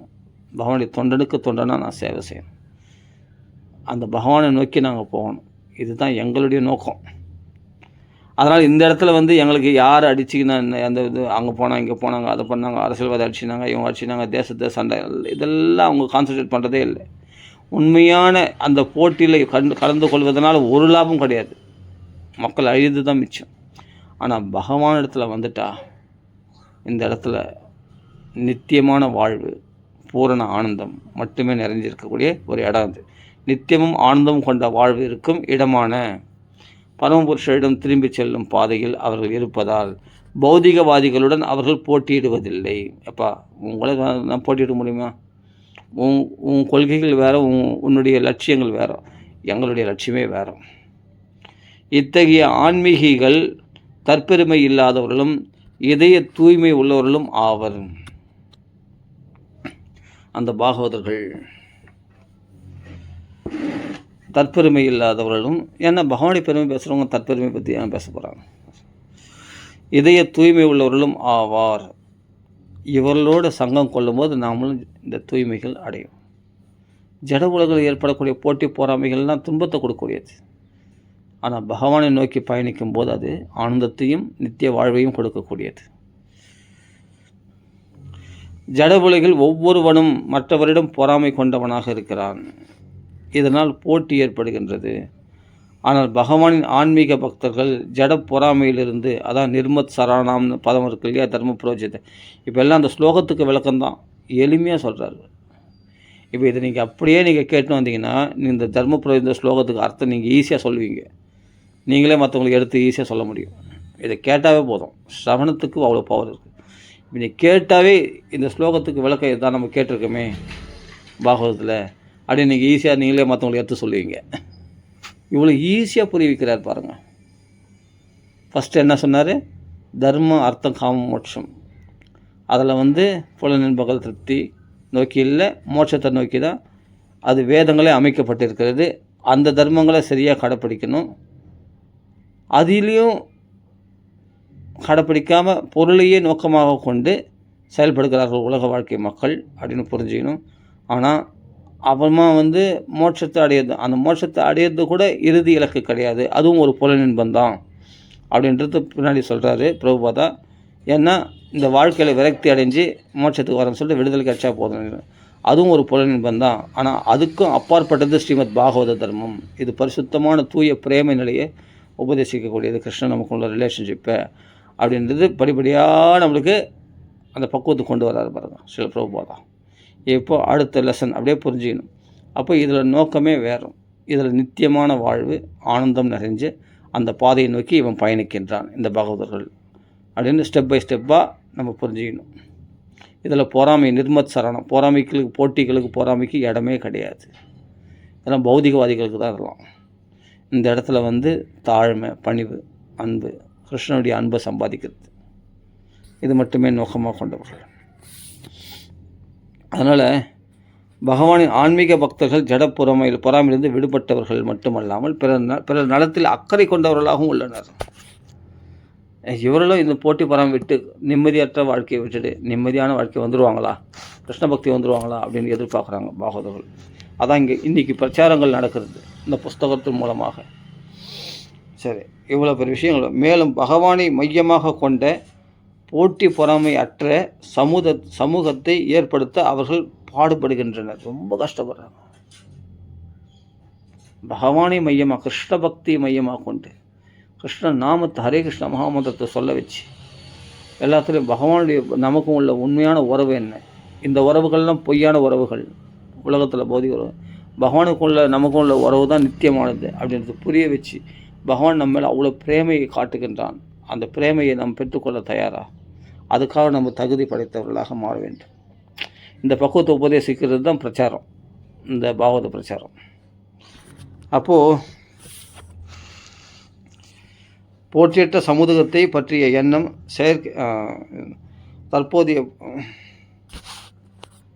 போட்டி பொறாமையற்ற சமூகத்தை ஏற்படுத்த அவர்கள் பாடுபடுகின்றனர் இந்த பாகவதர்கள். ஆனால் தற்போதைய பொது உடைமைவாதிகள் போட்டியற்ற சமூகத்தை பற்றிய எண்ணம் செயற்கையானதாகும். அவர்கள் போடுற 5ஆவது திட்டம், அந்த திட்டம், இந்த திட்டம்லாம் போட்டியற்ற சமூகத்தை உண்டாக்கணும் தான் நிறைய முயற்சி பண்ணுறாங்க. இப்படி தர்மங்களை கொடுத்து, இப்படி தர்மங்களை இது கடைப்பிடிக்கணும், இதை கடைப்பிடிக்கணும், இந்த ரூல்ஸ் ரெகுலேஷன்ஸ்லாம் ஃபாலோ பண்ணணும்னு என்னென்னவோ பண்ணுறாங்க. ஆனால் அவர்களால் மக்களத்தில் சாந்தி உண்டாக்க முடியல. இன்னும் போட்டி சண்டை சச்சரவுகள் தான் அதிகமாக இருக்குது. ஏன்னா வேத தர்மத்தை விட்டுட்டு, இந்த பாகவத தர்மத்தை விட்டு புறக்கணிச்சிட்டு உதாசீனப்படுத்திட்டு நீ எந்த தர்மத்தை கடைப்பிடிச்சாலும் அது ஃபெயிலரில் தான் முடியும். அதுதான் இங்கே சொல்கிறார். பொது உடைமைவாத தேசத்தில் சர்வாதிகாரி போட்டியற்ற சமூகத்தை பற்றிய எண்ணம் செயற்கையானதாகும். தற்போதைய பொது உடைமைவாதிகளுடைய போட்டியற்ற சமூகத்தை பற்றிய எண்ணமானது, அவர்கள் போகிற திட்டமெல்லாம் செயற்கையானதாகும். ஏனெனில் அது பொது உடைமைவாத தேசத்தில் சர்வாதிகாரி பதவிக்கு போட்டி இருக்கின்றது. நான் முதலமைச்சர், நீ முதலமைச்சர், இன்றைக்கி ரிசல்ட் வரப்போகுது. இன்றைக்கி நான் பிரதமர் ஆகணும், நீ பிரதமர் ஆகணும், நான் தான் முதலமைச்சர், நான் தான் மோசம், நான் தான் பெரிய, நான் தான் நல்லது செய்வேன். அப்போ இதில் எவ்வளோ போட்டிகள் இருக்குது பாருங்கள். அப்போது அதுதான் இங்கே சொல்கிறார். சர்வாதிகாரி பதவிக்கு போட்டி இருக்கின்றது. வேத கண்ணோட்டத்திலோ அல்லது பொதுவான மனித செயல்களின் கண்ணோட்டத்திலோ பார்த்தால் ஜடவாழ்வுக்கு அடிப்படையாக இருப்பது புலனின்பமே. அதில் தங்கள் சுயநல லாபத்தை சம்பாதிக்கணும், அதான் நோக்கம். இதுதான் இந்த போட்டி பொறாமையுடைய நோக்கமே. என்னென்னா ஜடவாழ்வுக்கு அடிப்படையாக இருப்பது என்னது? புலனின்பமே என்பது தெளிவாகும். வேதங்களில் 3 வழிகள் குறிப்பிடப்பட்டுள்ளன. ஒன்று, பலநோக்கு செயல்களால் உயர் கிரகங்களுக்கு ஏற்றம் பெறுவது. அதை வேத சடங்குகளால் தேவலை திருப்திப்படுத்தி உயர் கிரகங்கள் சொர்க்கலோகத்தை போன்றவைகளை அடையிறது. அடுத்தது, சிறு தெய்வ வழிபாட்டால் தேவலோகங்களுக்கு அது சரி, அதாவது பலநோக்கு செயல்களால் உயர் கிரகங்களுக்கு ஏற்றம் பெறுவது. அடுத்தது, சிறு தெய்வ வழிபாட்டால் தேவலோகங்களுக்கு ஏற்றம் பெறுவது. ஓகே, எல்லாம் ஒரு இடத்துல ஒன்று தான், சின்ன வேறுபாடு தான் ஏற்றம் பெறுது. மற்றது பரபிரம்மத்தையும் அவரது அருவ நிலையையும் உணர்ந்து அவருடன் இரண்டரை கலப்பது. இது வேதாந்த விசாரம். உபநிஷத்துக்கள் மூலமாக பரபிரம்மத்தோடு ஒன்றா கலந்துறது. அந்த அருவ நிலையை உணர்த்தக்கூடிய இது ஓரளவுக்கு மேல், இந்த பௌதிக கண்ணோட்டத்தை விட அறம்பொருள் இன்பத்தை விட மேலான அந்த மோட்சத்தை நோக்கி பயணிக்கிறது இந்த வேதாந்த கருத்துக்கள். இதுதான் இங்கே சொல்கிற பரபிரம்மத்தையும் அவரது அருவ நிலையையும் உணர்ந்து அவருடன் இரண்டரை கலப்பது. அந்த ஞானத்தை அவர்கள் பெறுகிறார்கள். இது ஓரளவுக்கு உயர்ந்தது. பரபிரம்மத்தின் அருவ நிலை உயர்ந்ததல்ல. அருவ நிலைக்கு மேல் பரமாத்மா நிலை உள்ளது. அதற்கு மேலாக பரபிரம்மம் அல்லது பகவானின் குறிப்பிடத்தக்க தோற்றம் இருக்கிறது. அதை புரிஞ்சுக்கணும். அவரது குறிப்பிடத்தக்க தோற்றத்தில் உள்ள பரபிரம்மத்தை பற்றிய தகவல்களை அதுதான் ஸ்ரீமத் பாகவதம் வழங்குகிறது. புட்டு வைகுண்ட வரணம் 3வது ஸ்கந்தத்திலே வருது. கோல பிருந்தாவனம் எப்படி இருக்குன்னா 10வது ஸ்கந்தத்தில் வருது. இதெல்லாம் புட்டு வைக்கிறது பாகவதம். அப்போது அவருடைய லோகத்தில் எப்படி இருப்பாங்க, அவருடைய விஷ்ணு பாஷத்துலலாம் எப்படி இருப்பாங்க, பகவான் அங்கே எப்படி இருக்கார், பல வைகுண்ட லோகங்கள் இருக்குது. இப்போ அர்ஜுனன் பிராமண குழந்தைகள் அழைச்சிட்டு வர கிருஷ்ணனோடு போகிறாரு, அந்த வைகுண்ட லோகம் அது வேறு வைகுண்ட லோகம். இப்போ ஜெய விஜயர்கள் சபிக்கப்பட்டாங்க, அந்த வைகுண்ட லோகம் அது வேறு வைகுண்ட லோகம். இதெல்லாம் லீலா வைகுண்டங்கள் நிறைய வைகுண்ட லோகங்கள் இருக்குது. ஆனால் எல்லாமே மோட்சஸ்தலம் தான், பௌதிகமானது கிடையாது, ஆன்மீக ஸ்தலம். ஆனால் அங்கேயே இது போல விஷயங்கள்லாம் இருக்குது. அதில் எல்லாத்தோட உயர்ந்ததுன்னா கோலோகம் பிருந்தாவனம், கிருஷ்ணன் இருக்கிற தாமம். இதுதான் பாகவதம் விவரிக்க போகிறது. ஸ்ரீமத் பாகவதம் அந்த பரபிரம்மத்தை பற்றிய அந்த அவரது குறிப்பிடத்தக்க தோற்றத்தில் உள்ள பரபிரம்மத்தை பற்றிய தகவல்களை ஸ்ரீமத் பாகவதம் வழங்குகிறது. இது அருவவாத இலக்கியங்களையும் வேதங்களின் ஞானகாண்ட பிரிவுகளையும் விட மேலானதாகும். வேதாந்தங்கள் உபனிஷத்துக்களை விட மேலானதாக சொல்லப்படுகிறது இது பாகவதம். இதில் அந்த உபனிஷத்துக்கள்லாம் இந்த இவ்வளோ விரிவாலாம் பாகவத்தில் சொன்ன மாதிரி வைகுண்ட வர்ணனைலாம் அவ்வளோ இருக்காது. கோல பிருந்தாவன வைகுண்ட அந்த உலகங்கள் உள்ள விஷயங்கள்லாம் அவ்வளோ விரிவாக விளக்கியிருக்காது இந்த வேதாந்தங்கள்லாம் பார்த்தா. அருவபிரம்மத்தோடு அப்படி முடிச்சிட்ருக்கோம். அதான் ஒரு சில உபநிஷத்துங்களில் இருக்குது அப்படின்னு சொல்கிறாங்க, அவ்வளோதான், ஓரளவுக்கு தகவல் கிடைக்குது அப்படின்னு. அப்போ வேதங்களின் ஞானகாண்ட பிரிவுகளையும் விட இது மேலானதாக சொல்லப்படுகிறது. இது இந்த பாகவதம். இது கர்மகாண்ட பிரிவையும் உபாசன காண்ட பிரிவையும் விட இன்னும் மேலானதாகும். அப்போ அருவபிரம்மத்தில் கலந்த அந்த உபநிஷத்து வேதாந்த காண்டங்களை விட இந்த கிருஷ்ண உலகத்தை பற்றி வர்ணிக்கிற வைகுண்டத்தை பற்றி வர்ணிக்கின்ற இந்த பாகவதம் உயர்ந்தது. அதே மாதிரி கர்மகாண்டம், பலனை உத்தேசித்து செய்யக்கூடிய கர்மகாண்டங்களை பற்றி இந்த வேத தர்மங்களை விட உபாசன காண்ட சிறுதேவதை வழிபாடுகளை பற்றி பரிந்துரைக்கின்ற அந்த வேதங்களை விட இந்த பாகவதம் கிருஷ்ணனை பற்றி வர்ணிக்கக்கூடிய இந்த பாகவதம் ரொம்ப ரொம்ப ரொம்ப ரொம்ப உயர்ந்தது அப்படின்னு நம்ம புரிஞ்சுக்கணும். சரி, ஏனெனில் பரமபுருஷ பகவானாகிய ஸ்ரீ கிருஷ்ணனின் வழிபாட்டை இது சிபார்சு செய்கின்றது. கர்மகாண்டத்திலும் அதிக புலனின்பம் தரும் சொர்க்கலோகங்களை அடைவதற்கான போட்டி உள்ளது. மேலும் இத்தகைய போட்டி ஞான காண்டத்திலும் உபாசன காண்டத்திலும் கூட உள்ளது. எல்லா பிரிவுகளுக்கும் வேறாக அல்லது கருப்பொருளாக உள்ளவரான பரம உண்மையை ஸ்ரீமத் பாகவதம் இலக்காக கொண்டிருப்பதால் இது மற்ற அனைத்தையும் விட உயர்ந்ததாகும். ஸ்ரீமத் பாகவதத்திலிருந்து ஒருவர் கருப்பொருளை மட்டுமல்லாமல் அதன் பிரிவினைகளையும் கூட தெரிந்து கொள்ளலாம். கருப்பொருளாக இருப்பவர் பரபிரம்மமான பரமபுருஷர் ஆவார். யாரு? கிருஷ்ணர் தான். மற்றெல்லா தோற்றங்களும் அவருக்கு சம்பந்தமான சக்தியின் வடிவங்களே ஆகும். மற்ற எல்லா தோற்றங்களும் பகவான் வைகுண்டத்தில் இருக்கும், அதுதான் உண்மை. மற்ற எல்லா தோற்றங்களும் பிரம்மலோகம் எல்லா தோற்றங்களும் பகவானுடைய சக்திகளால் ஆக்கப்பட்டது, சக்தியினுடைய வடிவங்களே ஆகும். அவருக்கு சம்பந்தமானது எல்லாமே. சரிதானா? இது கர்மகாண்ட பிரிவையும் உபாசன காண்ட பிரிவையும் விட இன்னும் மேலானதாகும். ஏனெனில் பரமபுருஷ பகவானாகிய ஸ்ரீ கிருஷ்ணரின் வழிபாட்டை இது சிபார்சு செய்கின்றது. மாம் ஏகம் சரணோஜா, கிருஷ்ணன் மட்டும் போதும். கர்மகாண்டத்திலும் அதை அதிக புலனின்பம் தரும் சொர்க்கலோகங்களை அடைவதற்கான போட்டி உள்ளது. கர்மகாண்டத்திலையும் ஏன்னா வேதங்களில் கர்மகாண்டம், உபாசன காண்டம், தேவதா காண்டம்லாம் இருக்குது இல்லையா? அது வேதாந்தத்தினுடைய முடிவு தான் உபனிஷத் பாகங்களாகிய வேதங்கள். அதெல்லாம் அருவ பிரம்மத்தை அதான் என்னென்னா அந்த மோட்சம் அடையத்துக்கான விஷயங்கள் சொல்லப்பட்டிருக்கிறது உபநிஷத்துங்களில் இல்லையா? ஆனால் அவைகளை விட இந்த பாகவதம் வசதி என்ன, இது பகவானுடைய தாமத்தையே வர்ணிக்கக்கூடிய இடமா இருக்கிறது பாகவதம். சரி, அதனால் கர்மகாண்டத்திலும் அதிக புலன்மன் தரும் சொர்க்கலோகங்களை அடைவதற்கான போட்டி உள்ளது அந்த கர்மகாண்டத்திலையும். மேலும் அதனால் இந்த வேதத்தோட வசதி இந்த பாகவதம். மேலும் இத்தகைய போட்டி ஞான காண்டத்திலும் உபாசன காண்டத்திலும் கூட உள்ளது. ஞான காண்டத்தில் மோட்சம் அடையணும், பகவானோட கலந்துடணும், அதுவும் ஒரு புலனின்பம் தான். அது ஒரு சௌக்கியத்தை அனுபவிக்குது, விடுதலை அடையிறது, ரிலீஃப் அடையிறது, அது ஒரு இன்பம் தான். அதுலேயும் அந்த புலனின்பம் இருக்குது ஞான காண்டத்துலேயும். உபாசனை பண்ணி தேவரில் அடையணும், தேவர்களோட சௌக்கியங்கள்லாம் அனுபவிக்கணும் அப்படின்ற அதுலேயும் ஒரு புலனின்பம் இருக்குது. அப்போ உபாசன காண்டத்திலையும் கூட உள்ளது, ஞான காண்டத்திலும் உள்ளது. எல்லா பிரிவுகளுக்கும் வேறாக அல்லது கருப்பொருளாக உள்ளவரான பரம உண்மையை இதுக்கெல்லாம் கருப்பொருளாக இருக்கிறது யார்?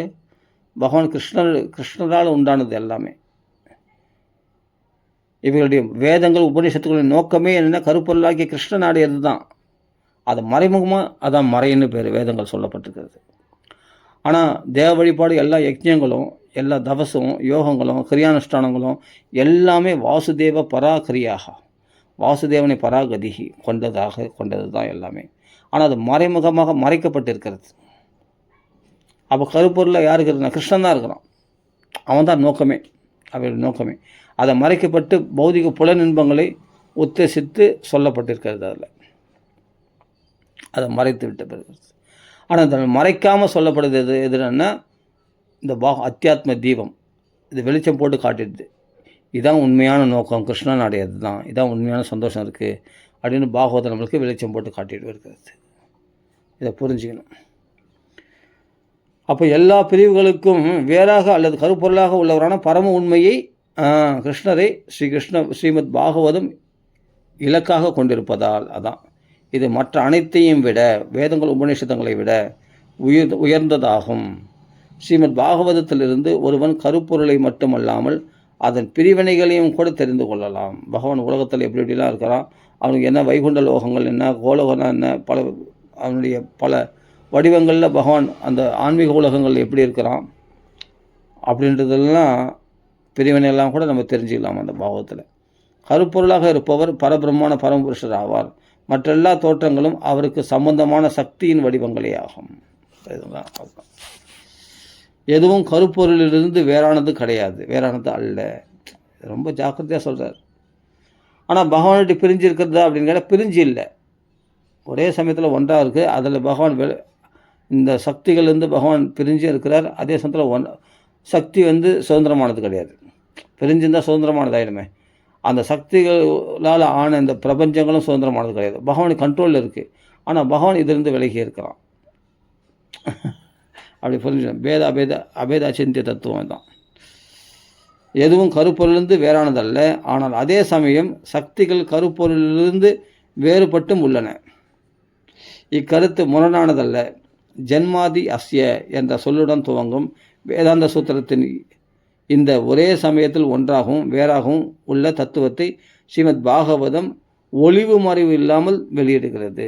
ஒரே சமயத்தில் ஒன்றாக இருக்கான், ஆனால் வேறுபட்டு இருக்கலாம். அவைகளை பாதிக்கப்படாமல் இருக்கிறான், ஆனால் இவன் கண்ட்ரோலில் தான் எல்லாமே இருக்குது, சம்பந்தமாக இருக்கிறான். அது மனக்கற்பனை செய்பவர்கள் சக்தி தான் உயர்ந்தது என்பதை நிலைநாட்ட முயல்கின்றனர் இல்லையா? ஆனால் பகவானின் சக்தியானது ஒரே சமயத்தில் பகவானுடன் ஒன்றாகவும் வேறாகவும் உள்ளது என்ற இந்த அறிவு அவர்களுக்கு அளிக்கப்படும் ஒரு விடையாகும். ஆமாம், கரெக்டு. சக்தி உயர்ந்ததாக இருக்குது. ஆமாம், ஏன்னா பகவான் சக்தி பெறுது, அதனால் சக்தி உயர்ந்ததாக காணப்படுகிறது. சரி, இந்த அறிவை அப்போ பகவான்கள் தான் சக்தி பெறுகின்றார். பகவானாண்டி தான் இருக்கிற அந்த சக்தியானவள். ஆனால் பகவான் இதில் சம்மந்தப்படுறதில்லை அப்படின்ற புரிஞ்சுக்கிட்டு தான் ரொம்ப அருமையான விஷயம். ஒரே சமயத்தில் பகவானுடன் ஒன்றாகவும் வேறாகவும் உள்ளது என்ற இந்த அறிவு அவர்களுக்கு அளிக்கப்படும் ஒரு விடையாகும். இந்த அறிவை உண்மையாக புரிந்து கொண்டால் அத்வைத கொள்கையும் துவைத கொள்கையும் குறைவுடையவை என்பதை ஒருவரால் காண முடியும். துவைதத்தில் ரெண்டுமே இரட்டைகளும் கிடையாது, அத்வைத இரண்டற்ற ஒன்றாய் அந்த பிரம்மஜோதியும் கிடையாது. ரெண்டுத்துக்கும் அப்பாற்பட்டது கிருஷ்ண தத்துவம். அப்போது அத்வைத கொள்கையும் துவைத கொள்கையும் குறையுடையவை என்பதை ஒருவரால் காண முடியும். ஒரே சமயத்தில் ஒன்றானதும் வேறானதும் என்ற இக்கருத்தை அடிப்படையாக கொண்டுள்ள உன்னத உணர்வை வளர்ப்பதால் அது ஒருவரை மூவகை துன்பங்களிலிருந்து விடுபட்ட நிலைக்கு, அதான் வாஸ்தவம் அற்ற வஸ்து சிவதம். இதை தெரிஞ்சும் போது நம்ம நன்மைகள் ஏற்படும். என்னென்னா மூவகை துன்பங்களிலிருந்து விடுதலை ஏற்படும். விடுபட்ட நிலைக்கு உடனே அழைத்து செல்கின்றது. மூவகை துன்பங்கள் ஆவன ஒன்று மனதாலும் உடலாலும் விளைவிக்கப்படும் துன்பம் அத்தியாத்மம், அது ஆத்தியாத்மிக துன்பம். ரெண்டாவது பிற ஜீவராசிகளால் சுமத்தப்படும் துன்பங்கள், அதுதான் அதிபௌதிகம். அடுத்தது ஒருவரால் கட்டுப்படுத்த முடியாத இயற்கையின் கோர சம்பவங்களினால் விளையும் துன்பங்கள், இதுதான் ஆதி தெய்வீகம் துன்பங்கள். பரமபுருஷரிடம் பக்தன் சரணாகதி அடைவதிலிருந்து இந்த 3 துன்பங்களிலிருந்து ஒருத்தன் விடுபடுறான். பரமபுருஷரிடம் பக்தன் சரணாகதி அடைவதிலிருந்து ஸ்ரீமத் பாகவதம் துவங்குகிறது. பக்தன் ஒருவன் தான் பகவானுடன் ஒன்றானவன் என்பதையும் அதே சமயம் அவரது நித்திய தொண்டன் என்பதையும் நன்கு உணர்ந்திருக்கிறான் பக்தன். ஒரே சமயத்தில் பகவானோட ஒன்றானவன், ஏன்னா பகவானுடைய அம்சம் நமக்கு இருக்குது. நம்மளும் சச்சிதான் சொல்லும் தான், பகவானும் சச்சிதான் சொல்லும் தான். ஆனால் பகவானுக்கு நம்ம அளவில் பகவான் உயர்ந்தவன், நாம் அது கடல், நாம் ஒரு சிறு துளி அப்படின்னு தெரிஞ்சுக்கினா அப்புறம் நான் அந்த கடலுக்கு உயர்ந்த வஸ்துக்கு சின்ன வஸ்து அடங்கி தானே இருக்கணும். பகவானுக்கு நம்ம கட்டுப்பட்ட தொண்டர்கள் அப்படின்னு புரிஞ்சிருக்கிறோம். தான் பகவானுடன் ஒன்றானவன் என்பதையும் அதே சமயம் அவர் நித்திய தொண்டன் என்பதையும் நன்கு உணர்ந்திருக்கிறான். அப்போ நம்ம பகவானுக்கு தான் சேவை செய்யணும், இந்த உலகத்துக்கு கிடையாது. என் ஸ்வரூபமே அதான். ஏன்னா பகவானுடைய அம்சம், பகவானுடைய சச்சிதானந்த ஸ்வரூபம் எங்களே இருக்குது. அந்த சச்சிதானந்த ஸ்வரூபம்ன்றது நம்ம உணர்றதுக்கு தான் நம்ம பக்குவம் அடையணும், க்ளீன் ஆகணும், ஹார்ட்டு க்ளீன் ஆகணும், பரிசுத்தம் அடையணும். அது பக்த சங்கத்தினால் தான் முடியும், நாமும் நிறைய சொல்கிறதுனால முடியும். அப்போ சுத்தமாயிடுச்சுன்னா அப்போ தன்னுடைய உண்மையான நான் பகவானுடைய பகவானுக்கு தான் நான் சேவை செய்ய வேண்டும், பகவானுடைய அம்சம் நாம அப்படின்ட்டு நித்திய தொண்டனாக தன்னை உணர்ந்த போது அவன் பகவானை விட்டு வேறு யாருக்கும் அவன் சேவை செய்யறதில்லை. பகவானுக்கு கட்டுப்பட்டு அவன் சேவை செய்கின்றான். அவரது நித்திய தொண்டன் என்பதையும் நன்கு உணர்ந்திருக்கிறான். யாரே? பக்தன் ஒருவன். காண்பதற்கெல்லாம் நானே எஜமானன் என்று ஒருவன் தவறாக எண்ணுவதால் வாழ்வின் மூவகை துன்பங்களில் கஷ்டத்துக்கு எப்போதும் அவன் ஆளாகிறான். எதனால் ஒரு மனுஷன் கஷ்டப்படுறான்னா, எல்லாத்துக்கும் நான் தான் உரிமையாளி, இது என் குடும்பம், என் மனைவி, என் பிள்ளை, என் சொத்து, என் சுகம், என் கார், ஏன் நான் நான் நான் நான் எல்லாம் பகவானுடையது. எல்லா சொத்துக்களும், எல்லா உடைமைகளும், எல்லா உறவினர்களும் பகவானுடைய, எல்லாம் பகவானுக்கு அப்படின்னு நீ அர்ப்பணிச்சிட்டன்னா நீ இதில் பாதிக்கப்பட மாட்டேன். நானே பகவானுடைய தொண்டன், நானே பகவானுக்கு உரியவன், எனக்குரியவை இவெல்லாம் அப்படின்னு சொல்கிறதுக்கு எனக்கு என்ன ரைட்ஸ் இருக்குது? எல்லாம் பகவானுடையது. இது கோபாலனுடைய வீடு.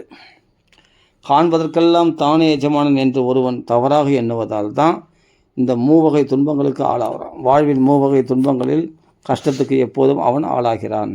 ஆனால் பகவானின் தொண்டன் எனும் தனது உண்மை நிலையை ஒருவன் அறிந்த உடனேயே எல்லா துன்பங்களிலிருந்தும் அவன் விடுபடுகிறான்.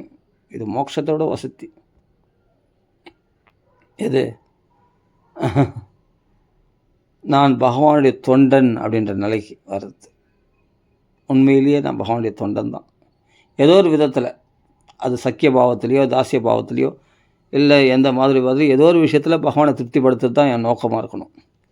அப்போ தான் நீ கரெக்டான பொசிஷனில் இருக்கிற அப்படின்னு அர்த்தம். சரி, பகவானின் தொண்டன் எனும் தனது உண்மை நிலையை ஒருவன் அறிந்த உடனேயே எல்லா துன்பங்களிலிருந்தும் அவன் விடுபடுகிறான். ஜீவராசி பௌதிக இயற்கையின் எஜமானனாக இருக்க இந்த ஜீவராசி பௌதிக இயற்கையின் எஜமானராக இருக்க முயலும் வரை பரமனின் தொண்டனாக அவன் ஆவதற்கு வாய்ப்பே இல்லை. கிருஷ்ணதொன்னா அவனால் ஆக முடியாது. இதெல்லாம் விட்டுட்டு அப்படியே பகவான் மாம் ஏகம் சரணம் பஜன் கிருஷ்ணன் திருவடியை பிடிச்சி அவன் சேவையில் ஈடுபடு. அப்போ தான் இதெல்லாம் நான் அந்த ஆட்டம்லாம் அடங்கிடும். எல்லாம் கிருஷ்ணனுடையது, பகவானுடையது, என்னுடையது எதுவுமே கிடையாது. அந்த நிலை ஏற்படும். அப்போ தான் அவனுக்கு நிம்மதியும் கிடைக்கும். மூவகை துன்பங்களிலிருந்து விடுபட முடியும். பரமனின் தொண்டனாக அவன் ஆவதற்கு வாய்ப்பே இல்லை. பகவானுக்கு செய்யும் தொண்டை தான் ஆன்மீகமானவன் என்ற தூய உணர்வுடன் தான் ஆன்மீகமானவன் என்ற தூய உணர்வுடன் செய்ய வேண்டும். தொண்டின் மூலமாக ஒருவன் பௌதிக கடன்களிலிருந்து உடனே விடுவிக்கப்படுகின்றான். பௌதிக கடன்னா தேவகடன், ரிஷி கடன், பித்ருக்கடன்லாம் இருக்குது. இதிலிருந்து உடனே அவன் விடுதலை அடைஞ்சிடுறான். பகவானுடைய தொண்டனாக தன்னை ஐடென்டிஃபிகேஷன் உண்மையான நிலைக்கு வந்த பிறகு இவன் யாருக்கும் கடன்பட்டவன் கிடையாது அப்படின்னு தெரிஞ்சுக்கணும். இதற்கும் மேலாக இந்த ஸ்ரீமத் பாகவதமானது வேதாந்த சூத்திரத்தின் மீதான சில வியாசதேவரின் சொந்த விளக்கமாகும். இது யாரும் வியாக்கியானம் பண்ண வேண்டிய அவசியமே இல்லை. பிரம்மசூத்திரத்துக்கு வியாசரே வியாக்கியானம் பண்ணிட்டார். வேறு ஏதாவது வியாக்கியானம் பண்ணால் நீ தப்பாக வழி நடத்தப்படுறான்னு அர்த்தம். வேதாந்த சூத்திரத்துக்கு வேறு வியாக்கியானம்லாம் படிச்சேன்னா நீ தப்பாக வழி நடத்தப்படுறான்னு அர்த்தம். வியாச தானே வேதாந்த சூத்திரம் எழுதினவர், அவரே வியாக்கியானம் பண்ணால் தான் கரெக்டாக இருக்கும். அவர் எந்த நோக்கத்துக்காக வேதாந்த சூத்திரம் எழுதினார்ன்ற நோக்கம் அவர் வாக்கால் சொன்னால் தான் கரெக்டாக இருக்கும் இல்லையா? அப்போ அவர் வாக்கால் சொன்ன ஸ்ரீமத் பாகவதம்னு இதுதான் வியாக்கியானமா, வேதாந்த சூத்திரத்துக்கு வியாக்கியானமா அப்படின்னா கரெக்டாக வழி நடத்தப்படுற. இப்போ தான் பர்ஃபெக்டான வழியில் வந்திருக்கேன். இதுதான் பிரபுபாதா சொல்கிறீங்க. வேதாந்த சூத்திரத்தின் மீதான சில வியாசதேவரின் சொந்த விளக்கமாகும் இந்த பாகவதமானது. இது நாரதரின் கருணையினால், ஆன்மீக குருவினுடைய கருணையினால், எல்லாமே ஒரு குரு வேணும், சத்சங்கம் வேணும். கருணையினால் தமது ஆன்மீக வாழ்வின் முதிர்ந்த பருவத்தில் சில வியாசரால் எழுதப்பட்டதாகும். சில வியாசதேவர் பரமபுருஷரான நாராயணரின் அவதாரம் ஆவார். எனவே அவருடைய அதிகாரத்தை பற்றிய கேள்விக்கு இடமில்லை. அவர் அதிகாரி தான், நாராயணன் தான், இல்லைன்னு சொல்ல வரல. அவரே மற்ற எல்லா வேத இலக்கியங்களின் ஆசிரியராகவும் இருக்கிறார் இல்லையா? ஆமாம். ஆயினும் மற்ற நூல்களை கைவிட்டு ஸ்ரீமத் பாகவதத்தை ஒருவர் கற்றுணர வேண்டும் என்று அவரே சிபார்சு செய்கிறார். இந்த எல்லா புராணங்களையும் தூக்கி ஓரம் கட்டி வச்சுட்டு இந்த பாகவதத்தை மாத்திரம் படிக்க போதும் அப்படின்றார். யார்? வியாசதேவரே. ஏன்னா அதெல்லாம் எழுதியே நான் குழப்பத்திலிருந்து விடுபடலை. இந்த பாகவதம் எழுதும் போது தான் நான் தெளிவு பெற்றேன் அப்படின்றார்.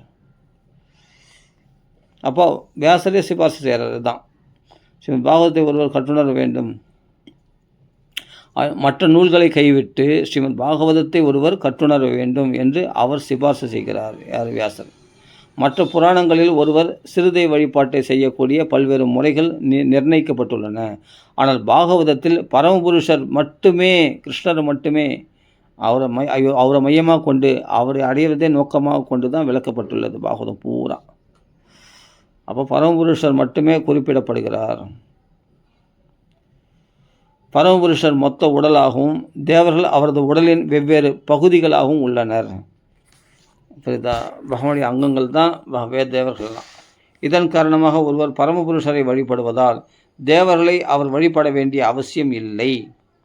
பக்தனின் இதயத்தில் பரமபுருஷர் உடனே உறுதியாக குடிக்கொண்டு விடுகிறார் அப்படின்றார். ஸ்ரீமத் பாகவதம் குறையற்ற புராணம் என்றும் அதனால தான் சொல்ல கிம்பா பரைலீஸ்வரகா அப்படின்னு பதத்து, அதுக்கு தான் விளக்கம் சொல்கிறார். மற்ற சிறு தேவதை வழிபாடு எதுக்கு தேவையில்லையே அப்படின்றார். மற்ற தேவர்களால் வழிபட என்ன உள்ளது? மற்ற தேவர்களை வழிபடுறதுனால ஆக வேண்டியது என்ன இருக்குது? கிம்பா பரைர் ஈஸ்வரகா. உடனே ஹிருதயத்தில் கிருஷ்ணன் நம்ம தெரியும் போது, கிருஷ்ணன் கிடைச்ச போது வேறு சிறுதை வழிபாடுறதுக்கு என்ன அவசியம் உள்ளது? அதான் கிம்பா பரைர். அதுதான் இங்கே சொல்கிறாரு, தேவர்களை வழிபடுறதுக்கான அவசியம் கிடையாது. ஏன்னா பகவான் வேறுன்னா அவர்களெல்லாம் கிளைகள் போல, பகவானுடைய அங்க பகுதிகள் தான் தேவர்கள். பகவானை வழிபட்டாவே தேவர்களை தன்னாலே நீ திருப்திப்படுத்திடுற. இவ்வளோதான் விஷயம்.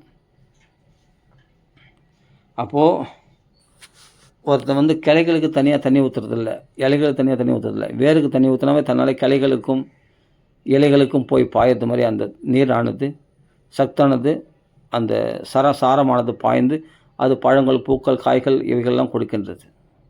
வேரில் ஜலத்தில் ஊற்றினா அது பட்டு போயிடும் அந்த மரம். அப்புறம் கிருஷ்ணனை வழிபடும் போது மற்ற தேவர்கள், பித்ருக்கள், ரிஷிகள் எல்லாமே திருப்தி அடைகிறாங்க. யாருக்கும் நீ கடன்பட்டவன் ஆக மாட்டேன். கிருஷ்ண வழிபாடு ஒன்றே போதுமானது. கிருஷ்ணனுடைய நித்திய தொண்டன்னு ஒன்று தெரிஞ்சுக்கிட்டாவே போதுமானது. இதைத்தான் இங்கே வலியுறுத்துகிறார் ஸ்ரீல பிரபுபாதா. ஈஸியாக புரியுது பாருங்கள். அப்போ எல்லாருடைய தேவைகளையும் நீ பூர்த்தி பண்ணுற ஒரே இடம் என்னன்னா கிருஷ்ணனை சாட்டிஸ்ஃபேக்ஷன் பண்ணும்போது தான், கிருஷ்ண சந்தோஷப்படுத்தப்படும் தான்.